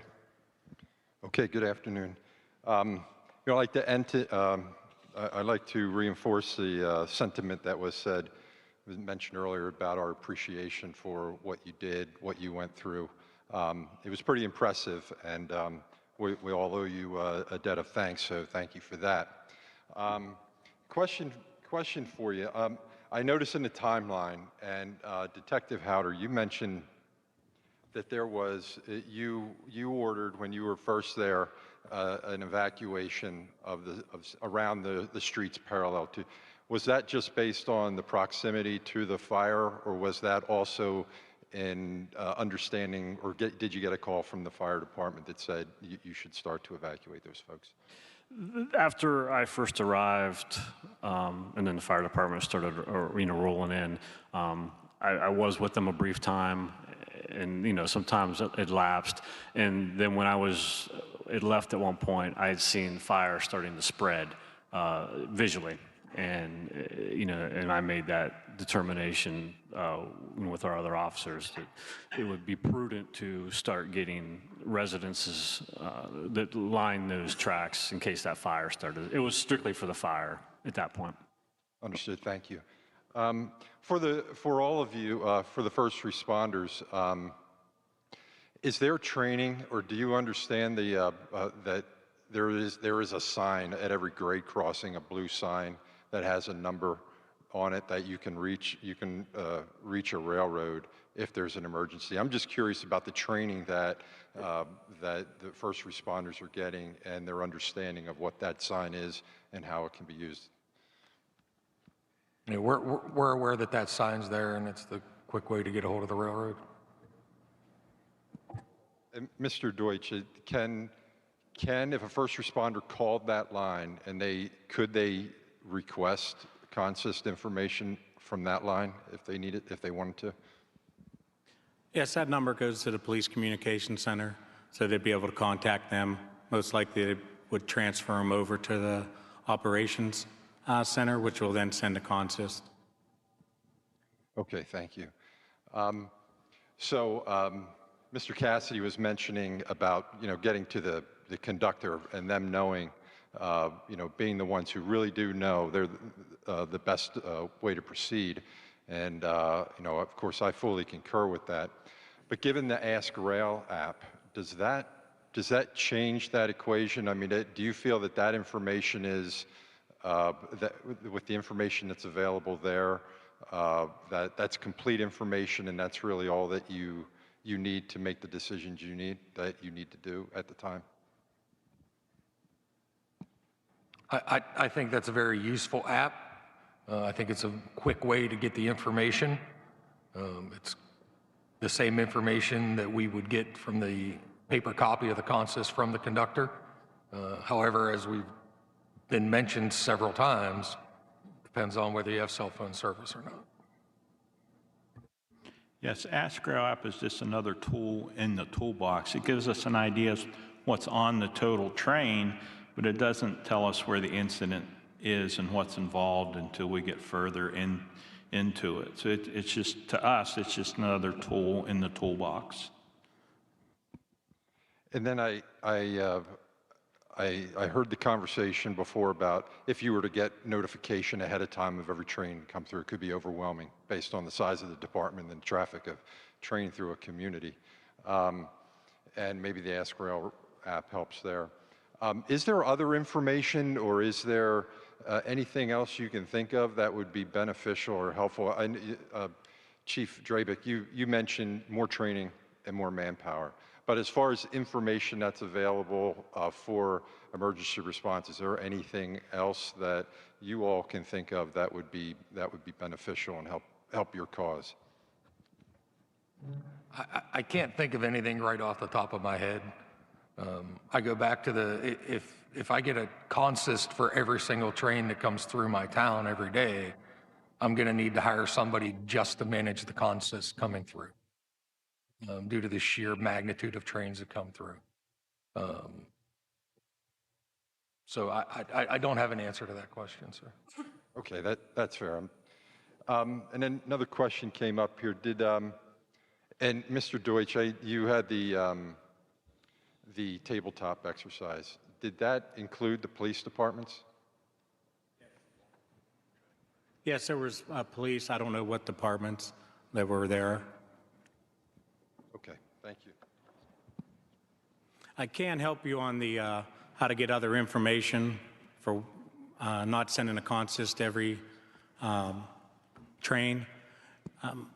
Fire departments, police departments, EMAs can request a commodity flow study. It's on our website at NS. You fill out the document because it's security sensitive information. We make sure you're the fire chief and you're the EMA director. And then we will provide that information. It'll give you for 1 year what has come through your town. It'll show all the loads. It'll start with the top hazmats. So that can assist you in planning what does come through your community. It would give you additional information to help you in that planning process.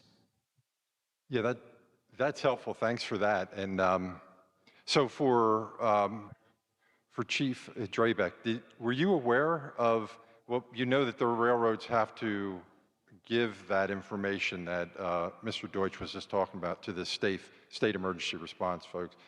Were you aware of that, and have you asked for that information to get an idea of the types of commodities and the volume that come through? No, sir. Okay. Okay, that's all I have.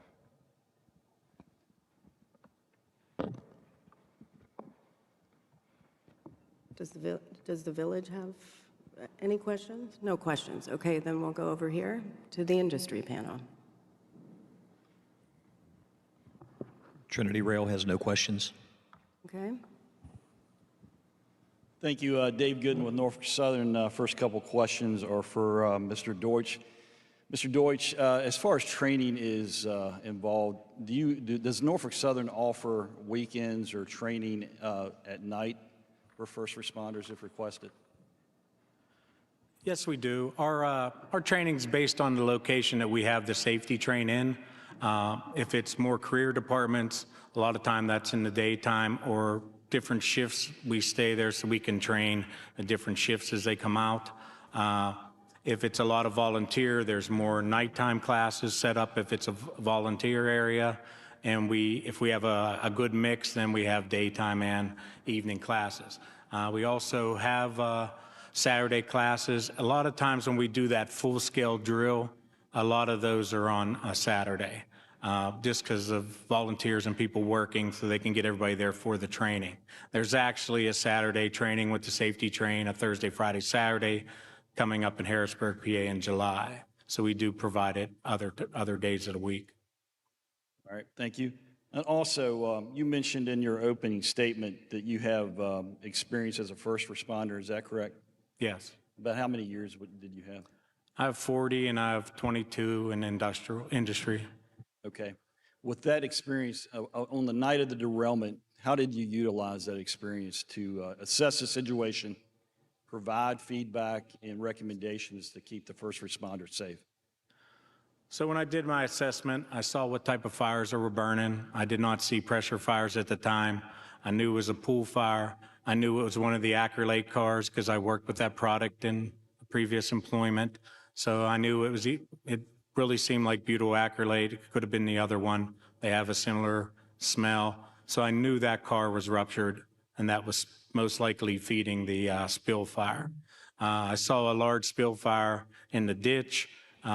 With that and the location of the personnel and the time limits on thermal protection on a perfectly good car, not a car that's already been in a derailment and have jacket damage and such, the time was kind of up to stay there.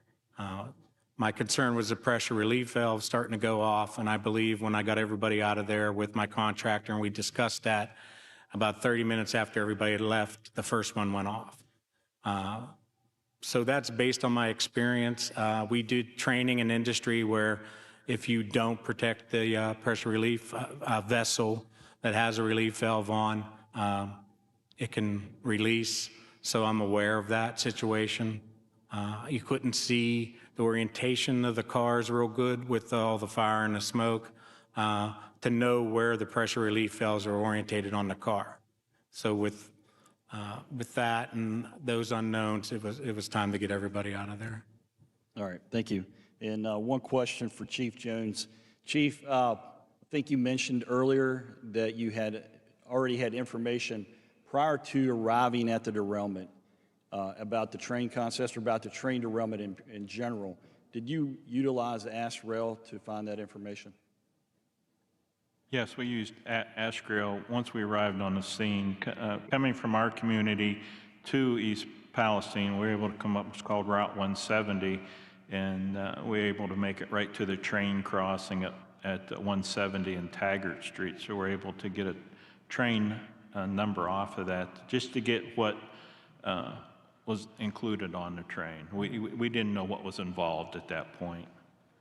Okay, all right, thank you. I have no further questions.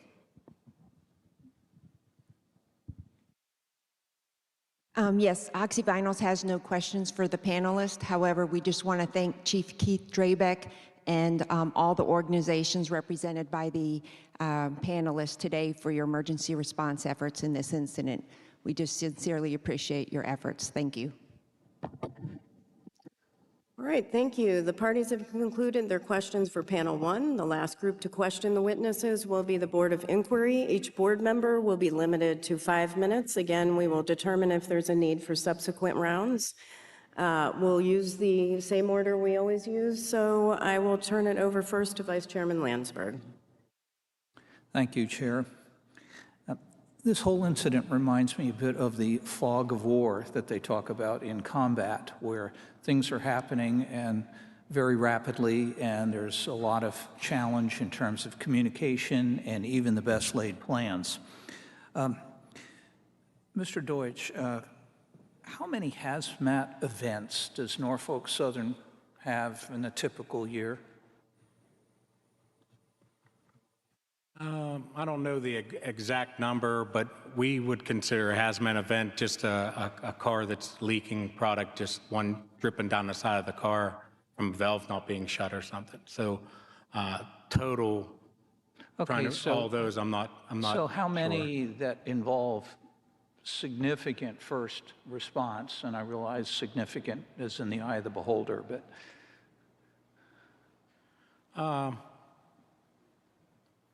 my estimate would be, with cars leaking that leaked a larger amount and any derailment that might leak a hazmat, I'm just guessing 4 to 5. so Could be, but a lot of those, like I said, are single cars. as stated earlier, this is the bane of safety professionals, that this is a very low probability, high consequence event. Is that a correct statement? Yes, it is. Okay. Chief Drabeck, did you get any training from Norfolk Southern prior to the event? Me personally, Vice Chair, no, I did not. Your department? My department, yes. Okay. Chief Jones?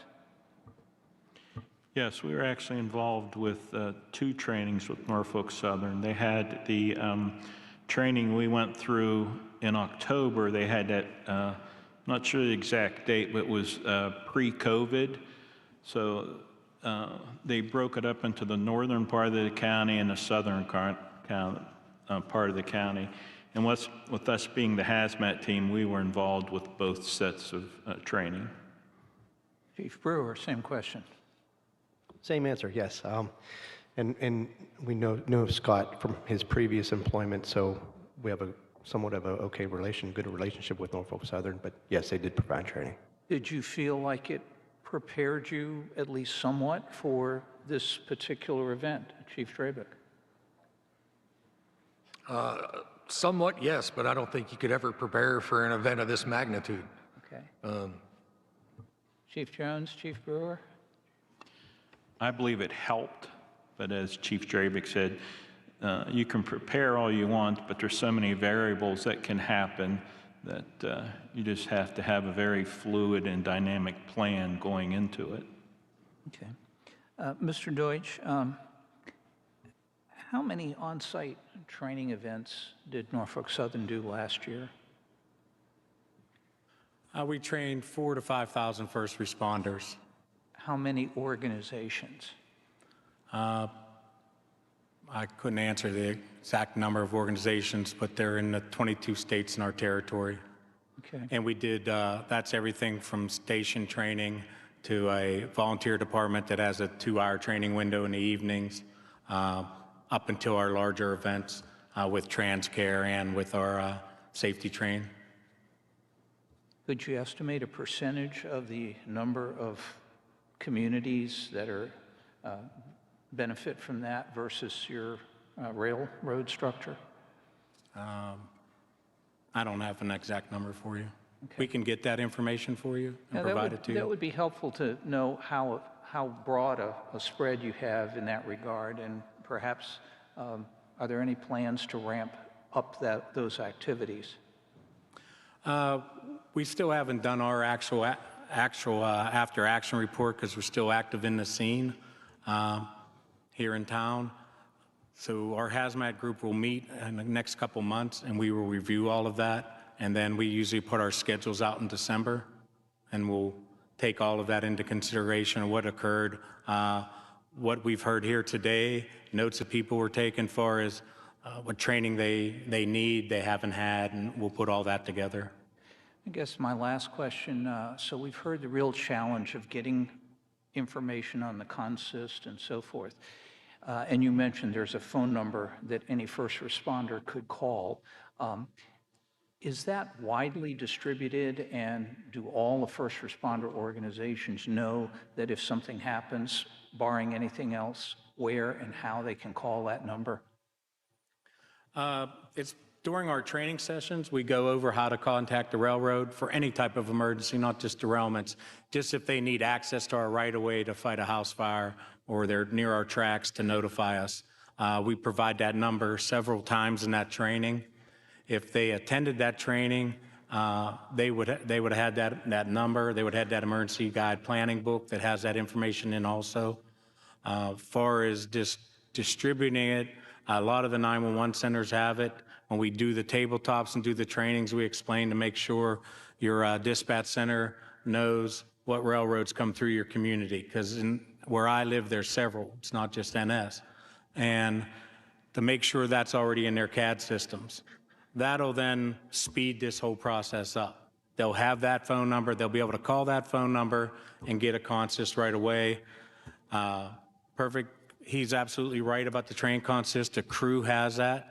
We have a section where we explain that in our training, that the crew has the consist information.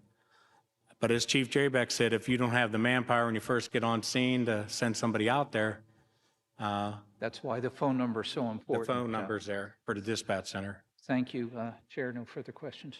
Thank you. Member Graham. Thank you, Chair. Ms. Canan, if you could pull up an exhibit for me. It's Group C number 11, and it's a video of the firefighter response. And after that, I will ask some questions of the two chiefs.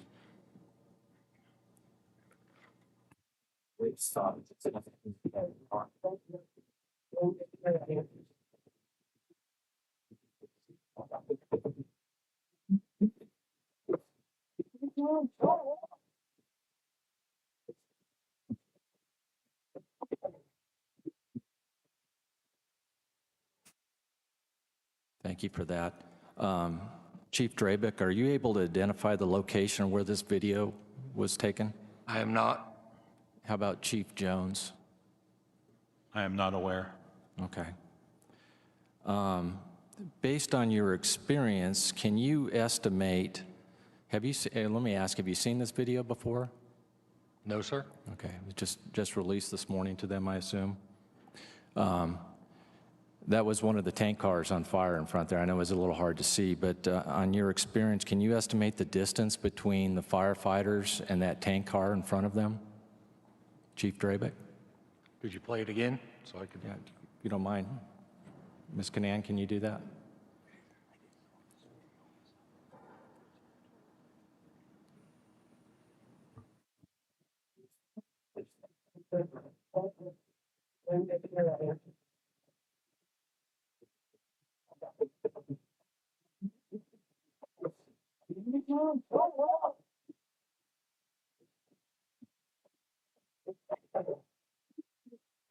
My initial answer is close. Too close? But I would estimate 50 to 100 feet. 50, 100 feet, Chief Probably Jones? maybe less. Yeah, I would say 50 to under 50. They were pretty close. Okay. Per the emergency response guide, it states, and in capital letters says, always stay away from tanks engulfed in fire. Was the emergency response guide referenced prior to sending firefighters in? Chief Jones?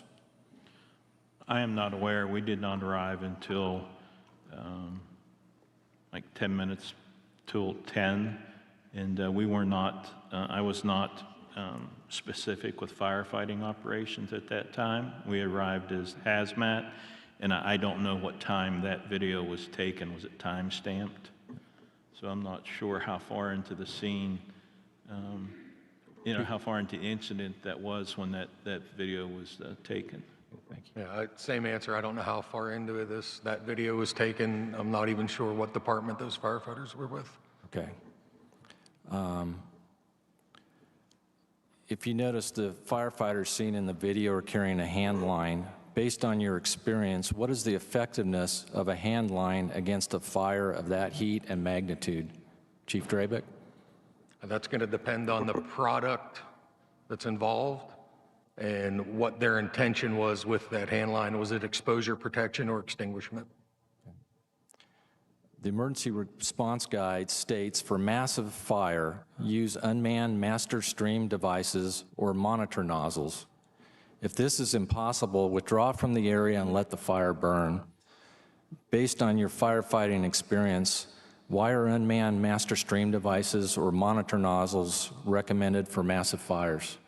Chief Drabeck? For safety, and that's absolutely the right thing to do, and we did have unmanned master streams in place. I'm not sure who those individuals were, at what point that was going on. So, Chief, you do have those kind of nozzles?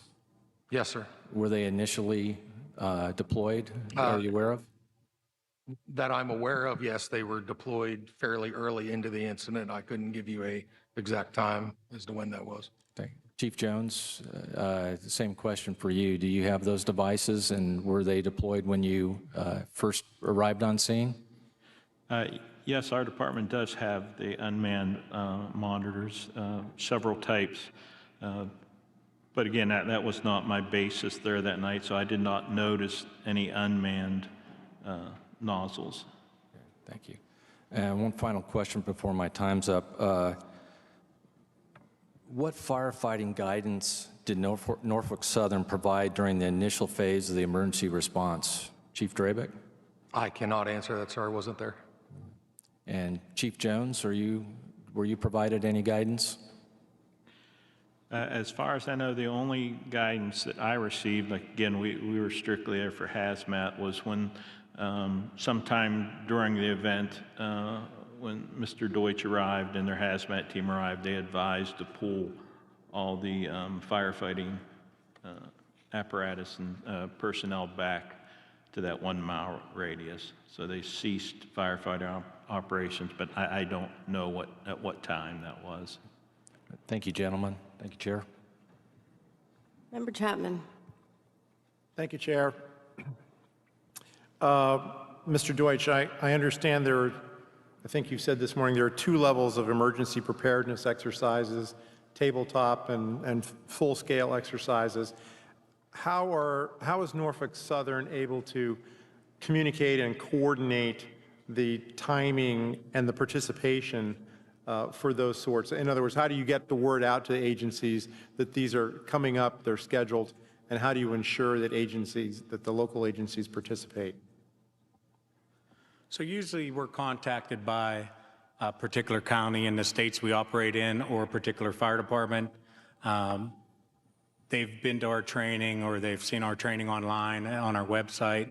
They know the TransCare website that provides training that all the different railroads use. That is a training, not advertisement, but a place where everybody can send their training and you can sign up, so it's out there through that organization. Doing so, people request, can you bring the safety train to our community? You have a yard in our fire district. Can you bring the safety train? We want to train our hazmat team.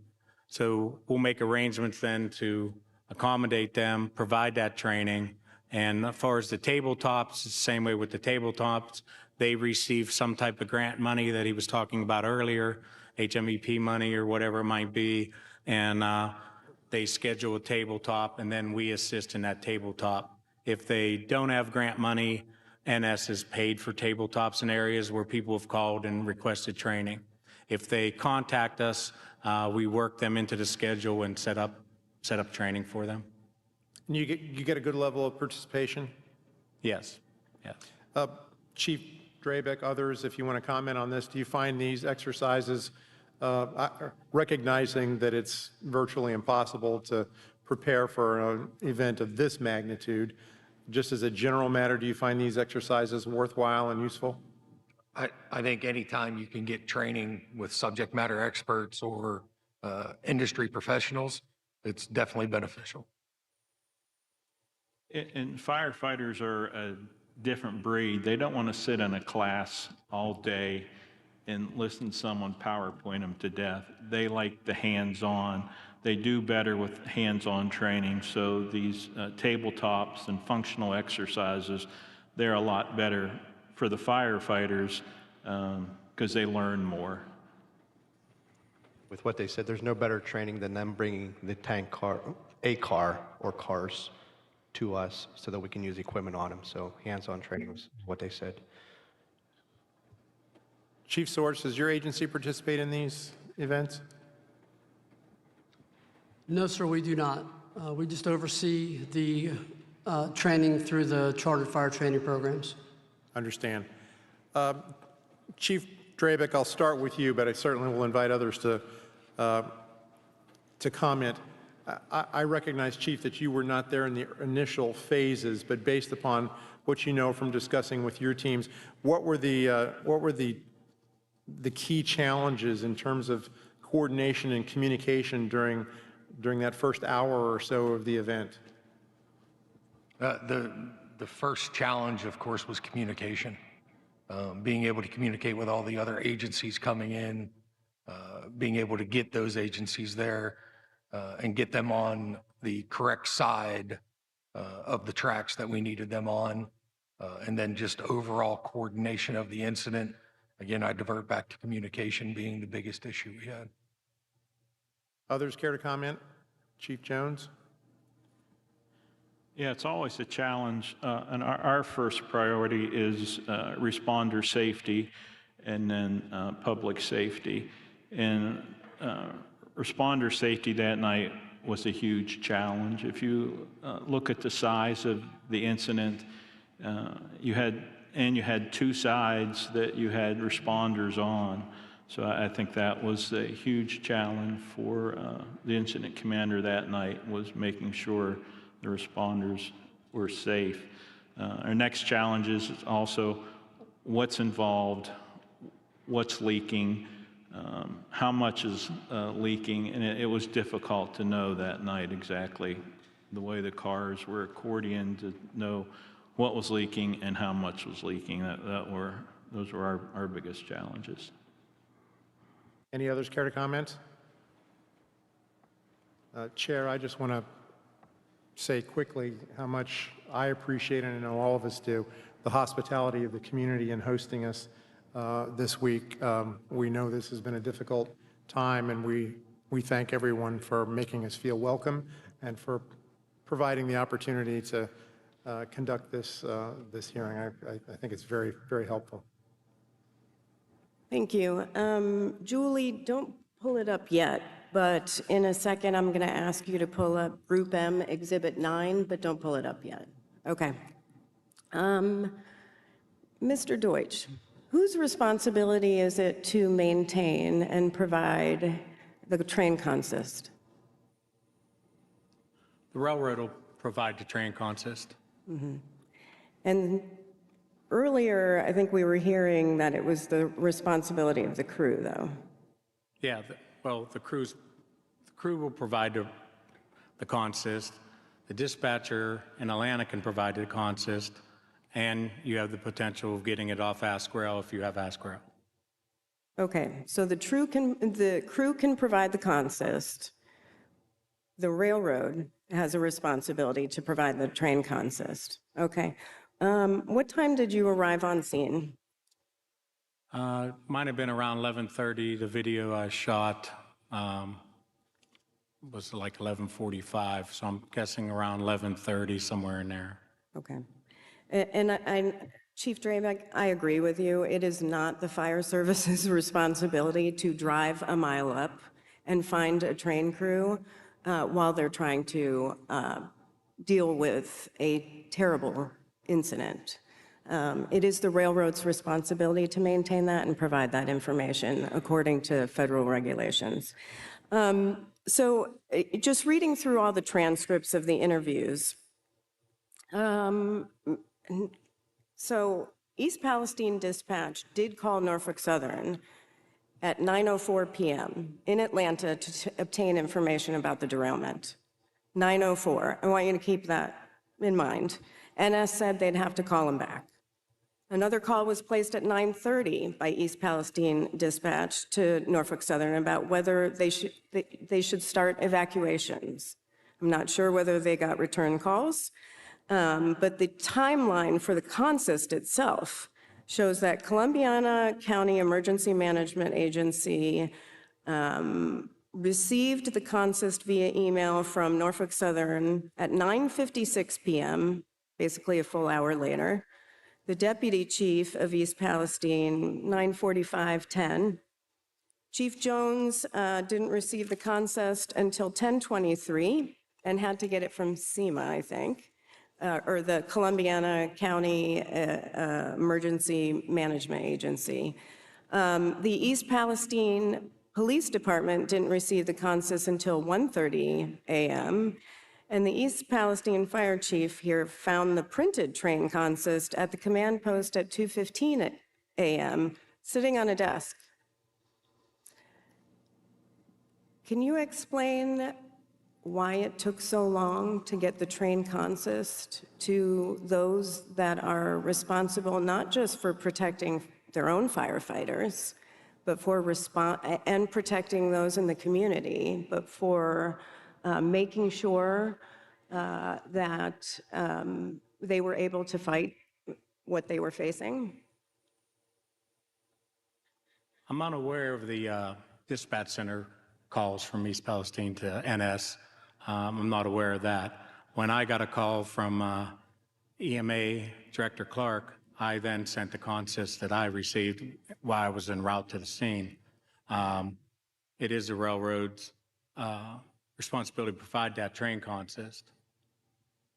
Thank you. Julie, can you pull up the exhibit? Who is CTEH, Mr. Deutsch? They're a contractor that does their air monitoring for us. Do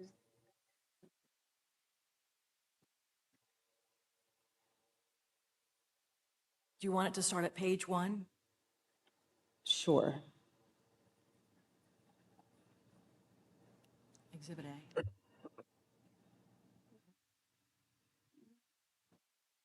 Should go back to the email. Hopefully it's there. There was an email that was circulated by Norfolk Southern to CTEH, your contractors that were part of the emergency cleanup, at 9:08 p.m., providing the train consist to your contractors.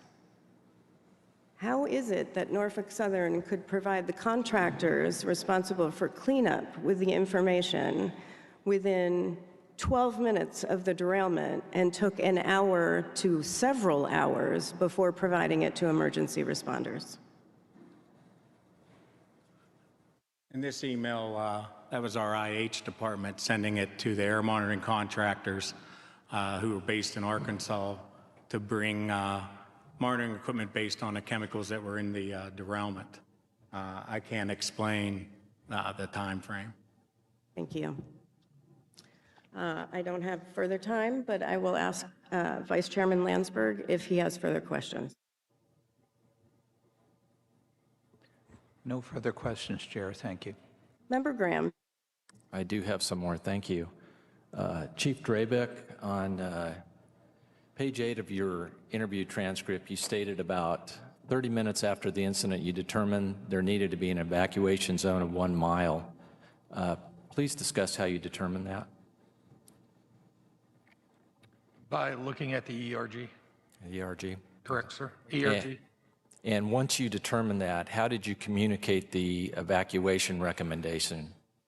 Via phone with my deputy chief in conjunction with Director Clark, who was on scene. Okay. Confirming that. Excellent. And that was your call to make the evacuation zone 1 mile, correct?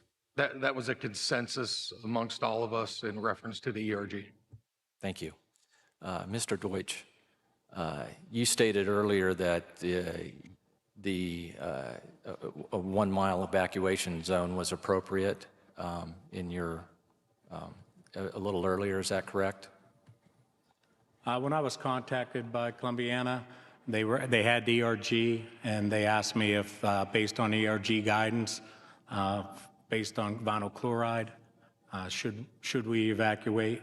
And I advised them they should follow the guidance in the ERG for that. Is wind ever considered when determining an evacuation zone after a derailment? Yes, wind's always considered. On February 3rd, you received a phone call from Columbiana County EMA asking whether they should evacuate. Do you remember what time that call was at? I do not. I was responding to the scene at that time, and I don't actually remember where I was to give you a definite time frame for my response. But it's about an hour and a half for me to get here. Okay. And at that time, what did you know about the contents of the tank cars?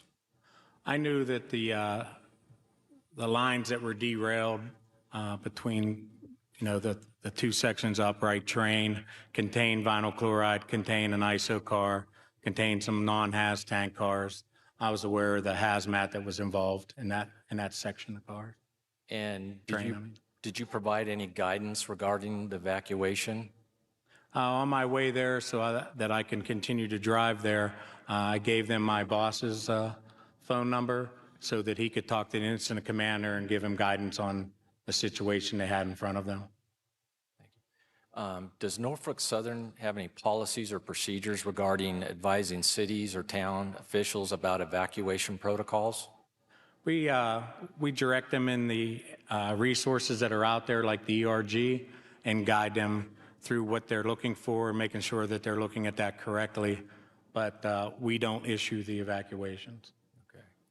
The evacuation appears it did not occur until about an hour and a half after the conversation you had. Is there anything Norfolk Southern can do better to work with these cities and town officials to ensure an appropriate and timely evacuation? Norfolk Southern can assist in any way we can. A lot of people, that's a big decision to make if you're in that role, and you got to gather the data and the information to decide what you're going to do. If you're going to have an evacuation, how large it's going to be, and I just believe that time frame is probably from gathering that information in the unified command situation in their town. So, Mr. Howder, after the initial evacuation order was issued, how was the evacuation order and the associated risk communicated to the community? Are we talking the initial 2 streets or the 1 mile, sir? The 1 mile. The 1 mile, that obviously came in from our dispatch, and we were doing it, on the fly. We were pulling resources, plotted off a quick 1 mile radius on Google Earth, and then started assigning units to streets to go door to door. And we obviously didn't have the information, I assumed, chemicals. We were just advising the residents because of the train derailment is what we were relaying to them. Obviously, there was multiple agencies involved. I don't know if some agencies gave different directions, because of potential of chemicals or not, just assuming like I did. I know our guys, and when I was going door to door, was just telling because of the train derailment and, the fire. Do you know how many people actually did not evacuate? That evening, at least from my the houses that I went to, obviously there were houses that we couldn't get any answer to. I did not have a problem with one resident not wanting to leave. Some questioned it a little bit, but they all, you could see the fire. You could just feel it in the air. Traffic was just buzzing up and down the streets, sightseers wanting to go see. I think people realized that it was a situation they needed to leave. I'm sure there were people that stayed after we left, but I don't have a number of that. If you don't mind, Chair, one more real quick one. Is there anything we can do better in the future? Have you talked about that, trying to get people to evacuate from the zone? This was a conversation that we had when obviously the controlled burn was going to go on, as far as how to get people out of their residences. I feel that if you order people and tell them they have to leave, sometimes you get pushback. if you express the dire need to leave, and then, you know, there could be serious physical body injury, and you show them, you know, look out your door, you know, you can talk to people and they understand. You know, I don't think anybody really wants to perish in a catastrophe. But I think just explaining it to them instead of saying, you know, you have to leave, like giving them that, you know, they're adults, I think they will understand. Thank you for that, Mr. Howder. Chair? I think I have one more.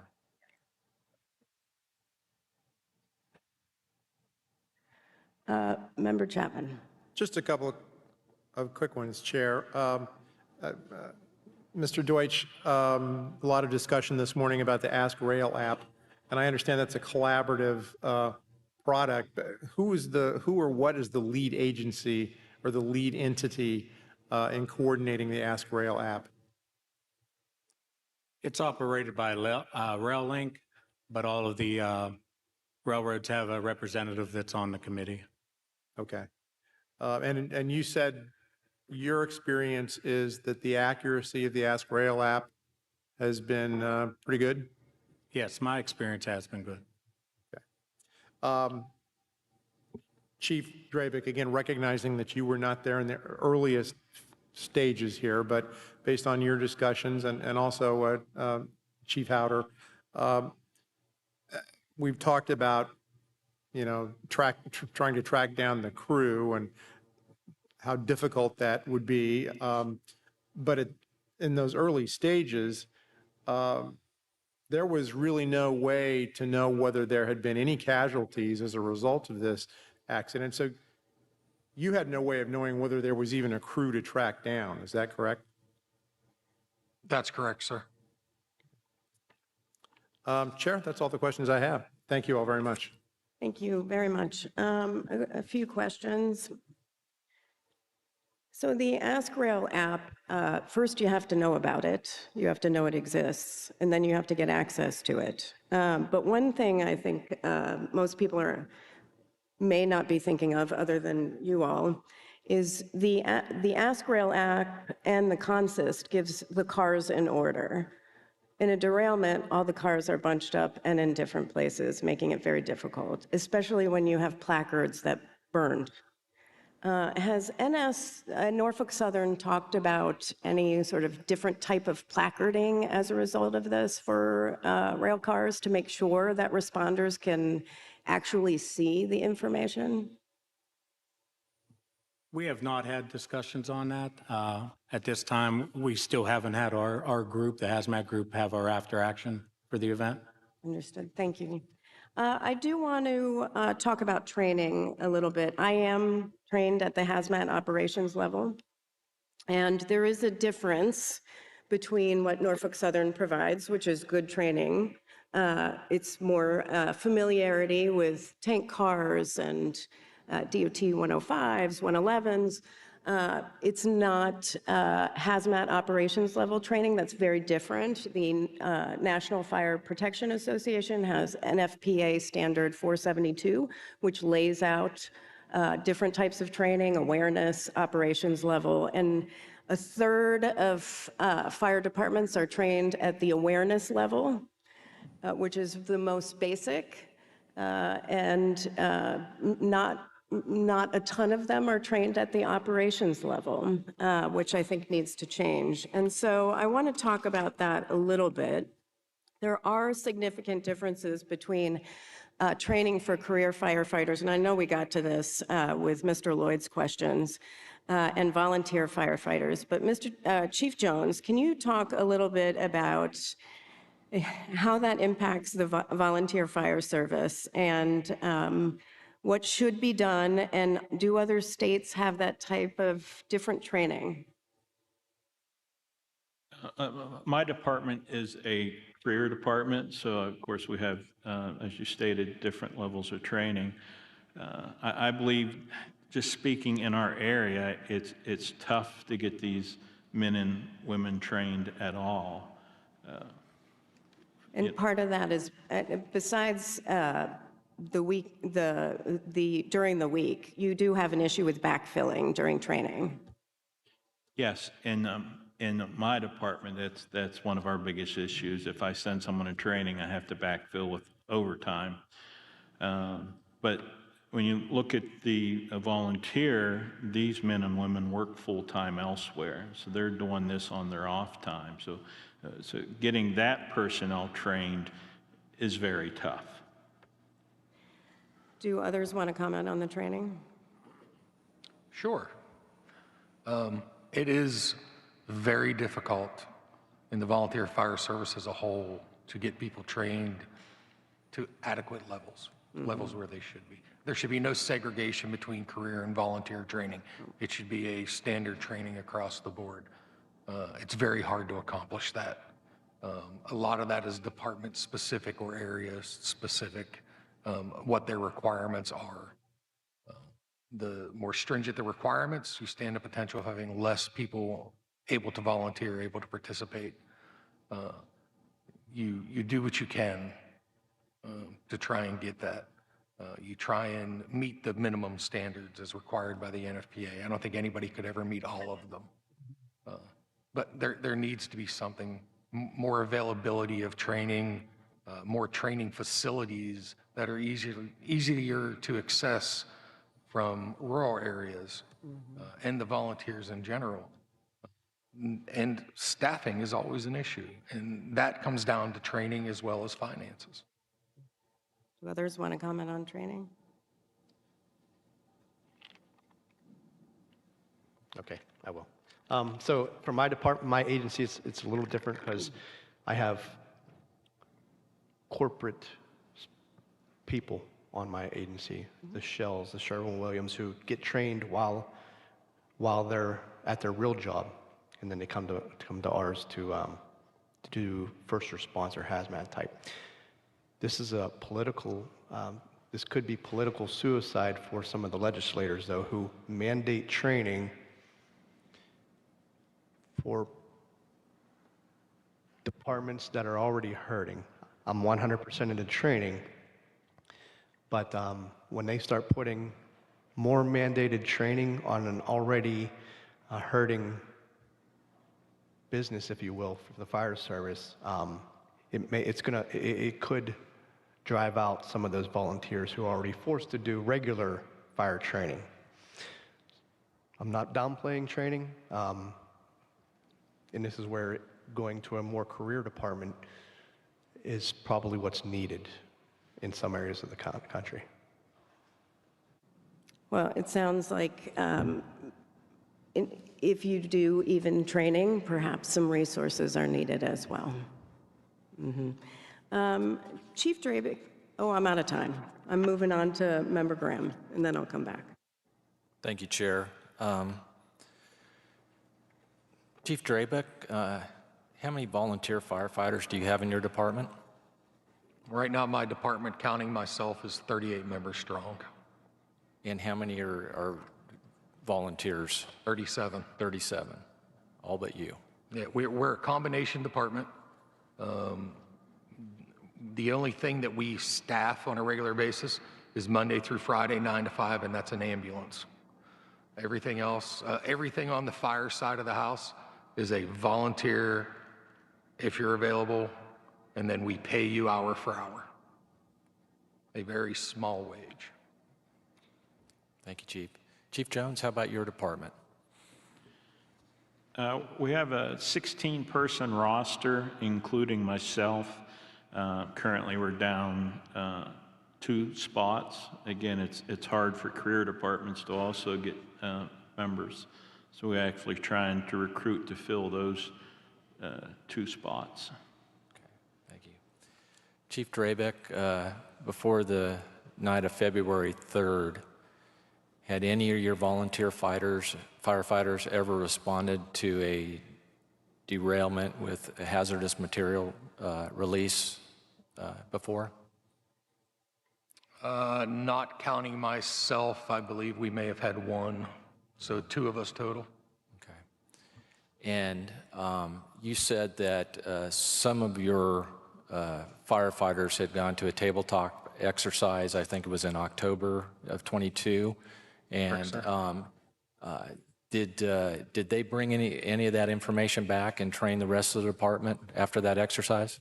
Yes, sir, they did. They came back, they shared the information they learned there. We discussed several aspects of it, how the training went. So yes, they shared it with the rest of the department. Excellent.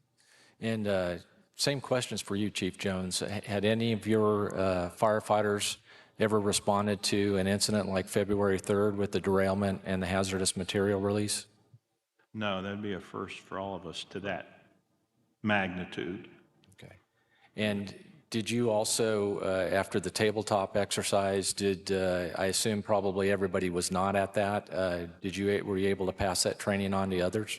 Yes, I had, the way my command is set up, there's myself, and I have assistant chiefs that run each of the 3 crews, and then there's lieutenants underneath them. So it was mandated that all my line officers attend that October training.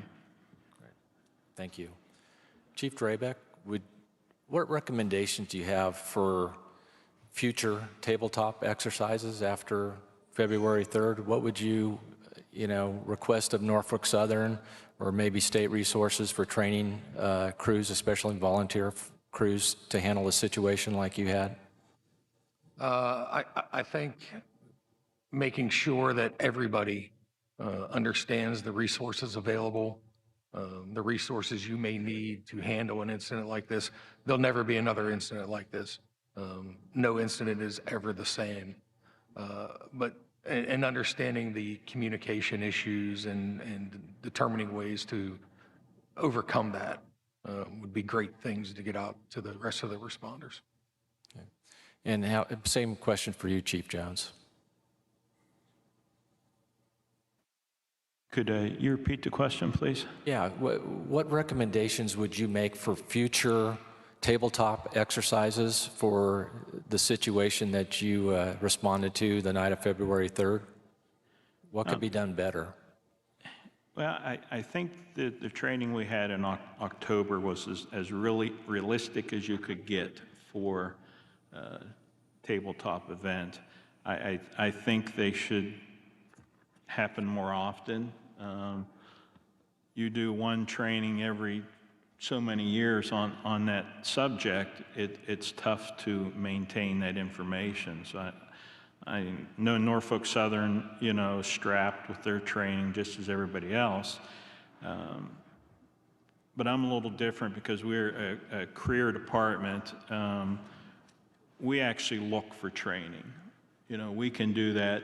We look for resources for our training so I can keep my staff trained to the best of their ability. But again, we're different because that's their job. But we search out training, and I think that needs to be more on the departments to be more proactive in finding the training. I can't rely on Mr. Deutsch or Norfolk Southern to come to my department to offer me training when I should be out actively looking for training to better prepare my department. Thank you, gentlemen. My time's up. After this, I'll let you go ahead. Chief, I'm just wondering if you have any concerns for your firefighters who are responding on health impacts. Absolutely, I have concerns. I started voicing those concerns shortly after my arrival on the night of the incident. It took several months to finally get some semblance of testing done for them. I'm concerned about not only my responders, but everybody around for long-term health concerns. It's got to weigh in the back of your head for everybody. The potential's there. We've started testing for our people. There's been other organizations that have had testing done for their people. Is it the right stuff? I don't know. I don't think anybody knows. We're going to continue that on for long after this. Hopefully we don't find anything. Unfortunately, we probably will have some that will. It's a very heavy weight that has to be carried. Not only, again, not only for the responders, but for the residents of the town and everybody else that came to help us. Does anyone else want to comment on that? We're concerned, but according to OSHA, as a hazmat team, we have to have biannual physicals. So that will be able to keep us, hopefully we can find anything that arises before something happens. And how about your gear? So the gear that you used that day, you have to get it cleaned, and was there any impact on your gear?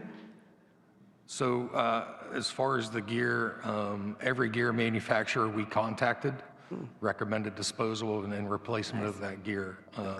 And to the best of my knowledge, every department has done that. Which costs money. Which costs money. And you have limited resources. Yes, very limited resources. However, Norfolk Southern did compensate the departments for that, to the best of my knowledge. Some may have went to their insurance company for that. Others followed the billing process. So how do we make sure, and I've been talking about resources for the fire departments for years. How do we make sure that you get adequate resources for training, for gear, for backfilling during training, for providing the quality training? Adequate federal and state funding. It all comes down to the almighty dollar. Talking about political suicide, bro. We spend money, trillions, billions, millions of dollars on all kinds of things, but yet we send little bits to the fire service, to the police, to the EMS. That funding overall, from the very top at 1600 Pennsylvania Avenue down, needs to be increased to be able to provide the correct, proper services and to protect the people providing those services. Funding has to increase across the board. There's no other answer to it than an increase in funding. Thank you. Member Graham. Thank you, Chair. Chief Draybeck, do you know when the PRDs started activating? I could not give you an accurate answer for that, sir, no. How about Chief Jones? I do not have that answer either. Okay, Mr. Deutsch, were you aware of when they started activating? The first one went off about 30 minutes after I removed everybody from the scene. That first night when I got there, I do not know what time it was, what that time frame was. Okay, thank you for that. Anybody else who was on the scene notice a time or? Okay, thank you. Mr. Swords, what kind of, after a volunteer firefighter is trained, and you told us amount of hours, is there any additional training that firefighter must go through? Yes, in order to be able to function on a fire ground and be in any type of IDLH environment, which could include live fire, they would need to receive additional training. That would be something that is a local level. The fire chief would be responsible for determining what that training would be. However, we have 62 chartered fire training programs all around Ohio that provide continuing education training. So they would be a resource. The EMA also has a technical advisory committee for hazmat, and I believe, if I'm not mistaken, they provide training in addition to typing those different teams. So there are other resources that are available, and some of those programs actually will come on site and deliver that training. They don't all do it, and some of them charge a fee, some do not. So there are other training resources available. Do you support more initial training for a volunteer firefighter at the beginning? Yes, I think at some point we have to make that change, but again, it's going to have to happen through the legislature to do that.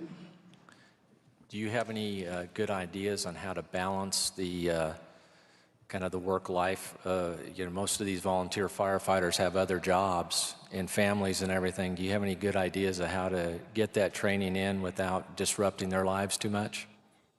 Well, it's difficult.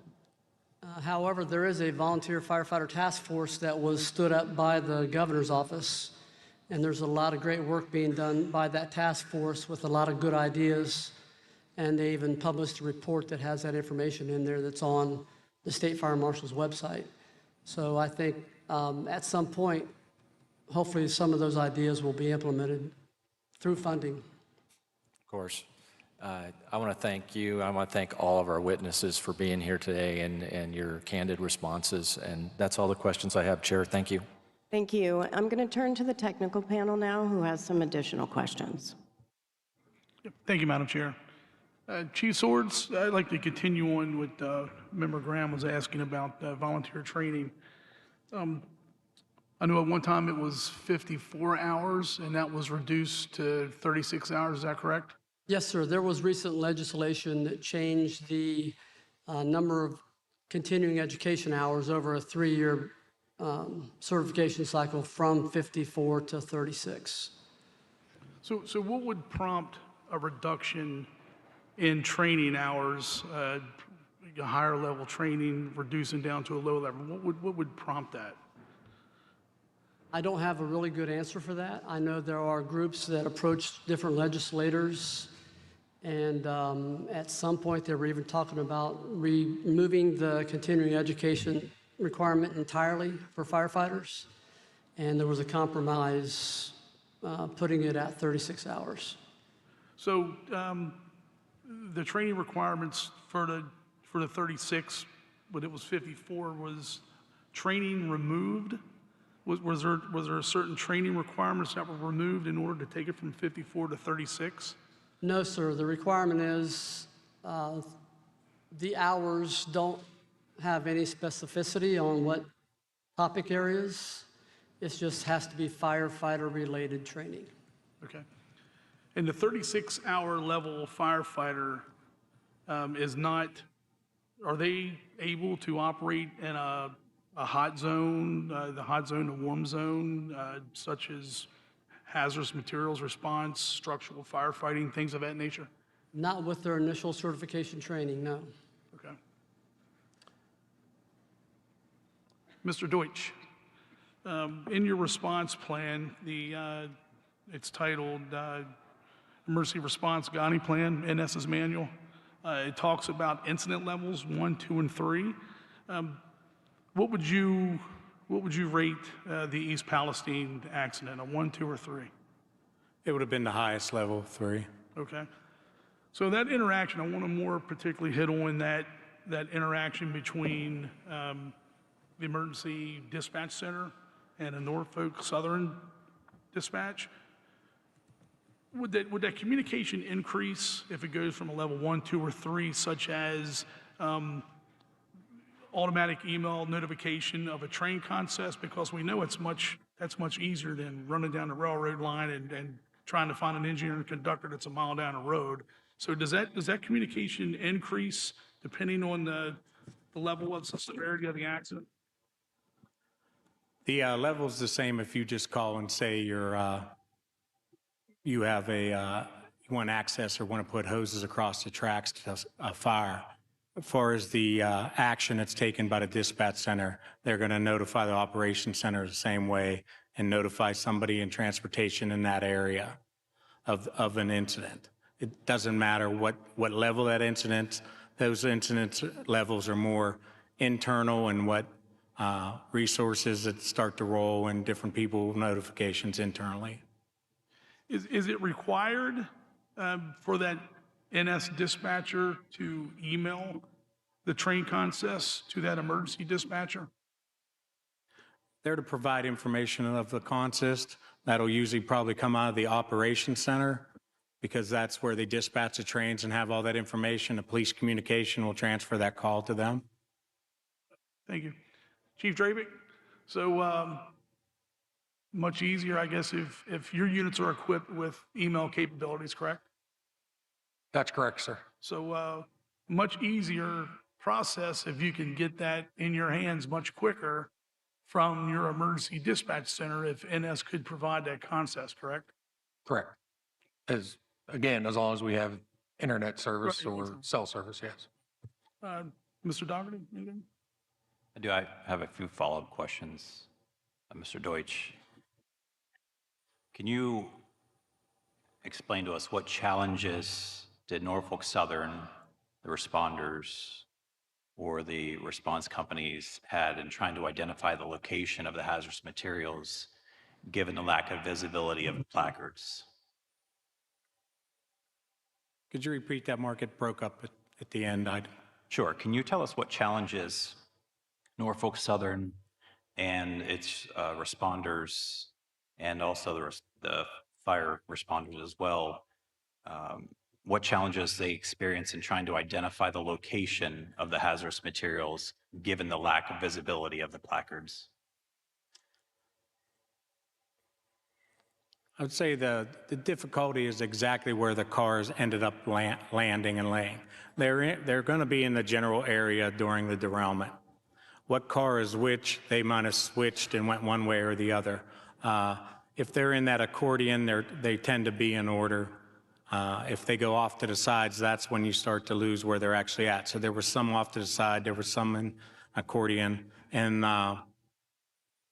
that's why when we do the training, we do for the Ask Rail app and to describe a derailment, we show a picture of a derailment and we explain how to use the upright car to the right and upright car to the left, and those two car numbers. Then the cars in between those on the Ask Rail app or on the consist are the cars involved in a derailment. That'll get you started on what hazards are involved, but it won't get you to the exact car. The car numbers will last pretty long in the fire before they're finally unreadable. I've seen them where all of the paint or what you can see real good from the outside's off, but there's an imprint on the car still from the fire of the car number, so you can still get that information. You can still identify the car based on it's a pressure car, and then find the pressure car. If the next car is a general service car, find that in a consist, and you'd be able to identify. That helps you gather all that data to figure out what car is what. Thank you. I'm sure you know the answer to this next question, but can you tell us what happened to the placards on the tank cars that were involved in the fire? So if the placard's exposed to the tank car, there's different placards that are in there that are put on when they're shipped from the location. Some are plastic, some are paper, so they could be damaged. Also in derailments without any fire, they could be damaged because the placard holder is only a small weld on, and I've seen them folded over where you can't see the placard. That's why in the training we explain about the report marks, or what we call, make them remember it is the license plate on the rail car, so that they can find that number in the consist and find out if it's a hazmat car or not, in case they come across that situation where the placards are ripped off. Thank you. I'd like to refer to the 49 CFR, specifically 172.519A1, which is the general specification for placards, which states that a placard may be made of any plastic, metal, or other materials capable of withstanding, without deterioration or substantial reduction in effectiveness, a 30-day exposure to open weather conditions. Are you aware of any other federal regulations that requires a placards to withstand heat or fire exposure in the event of a derailment? I do not, only against weather that I'm aware of. That's all the questions I have. Turn it back over. Yeah, thank you. Mr. Deutsch, I'm sure you responded to several accidents involving fire like this. Have you seen other accidents where the placards have been destroyed, where that chemical could not be identified? I've seen them where there was no fire, where depending on if you're on one side of the car, where the car went off the rails and slid and then ended up, the placard ripped off or the placard folded over. responded to that side, so they were probably on the other side or they could be on the ends, but you might not be able to get in there to see that. So I have seen it where on the side they've been ripped off.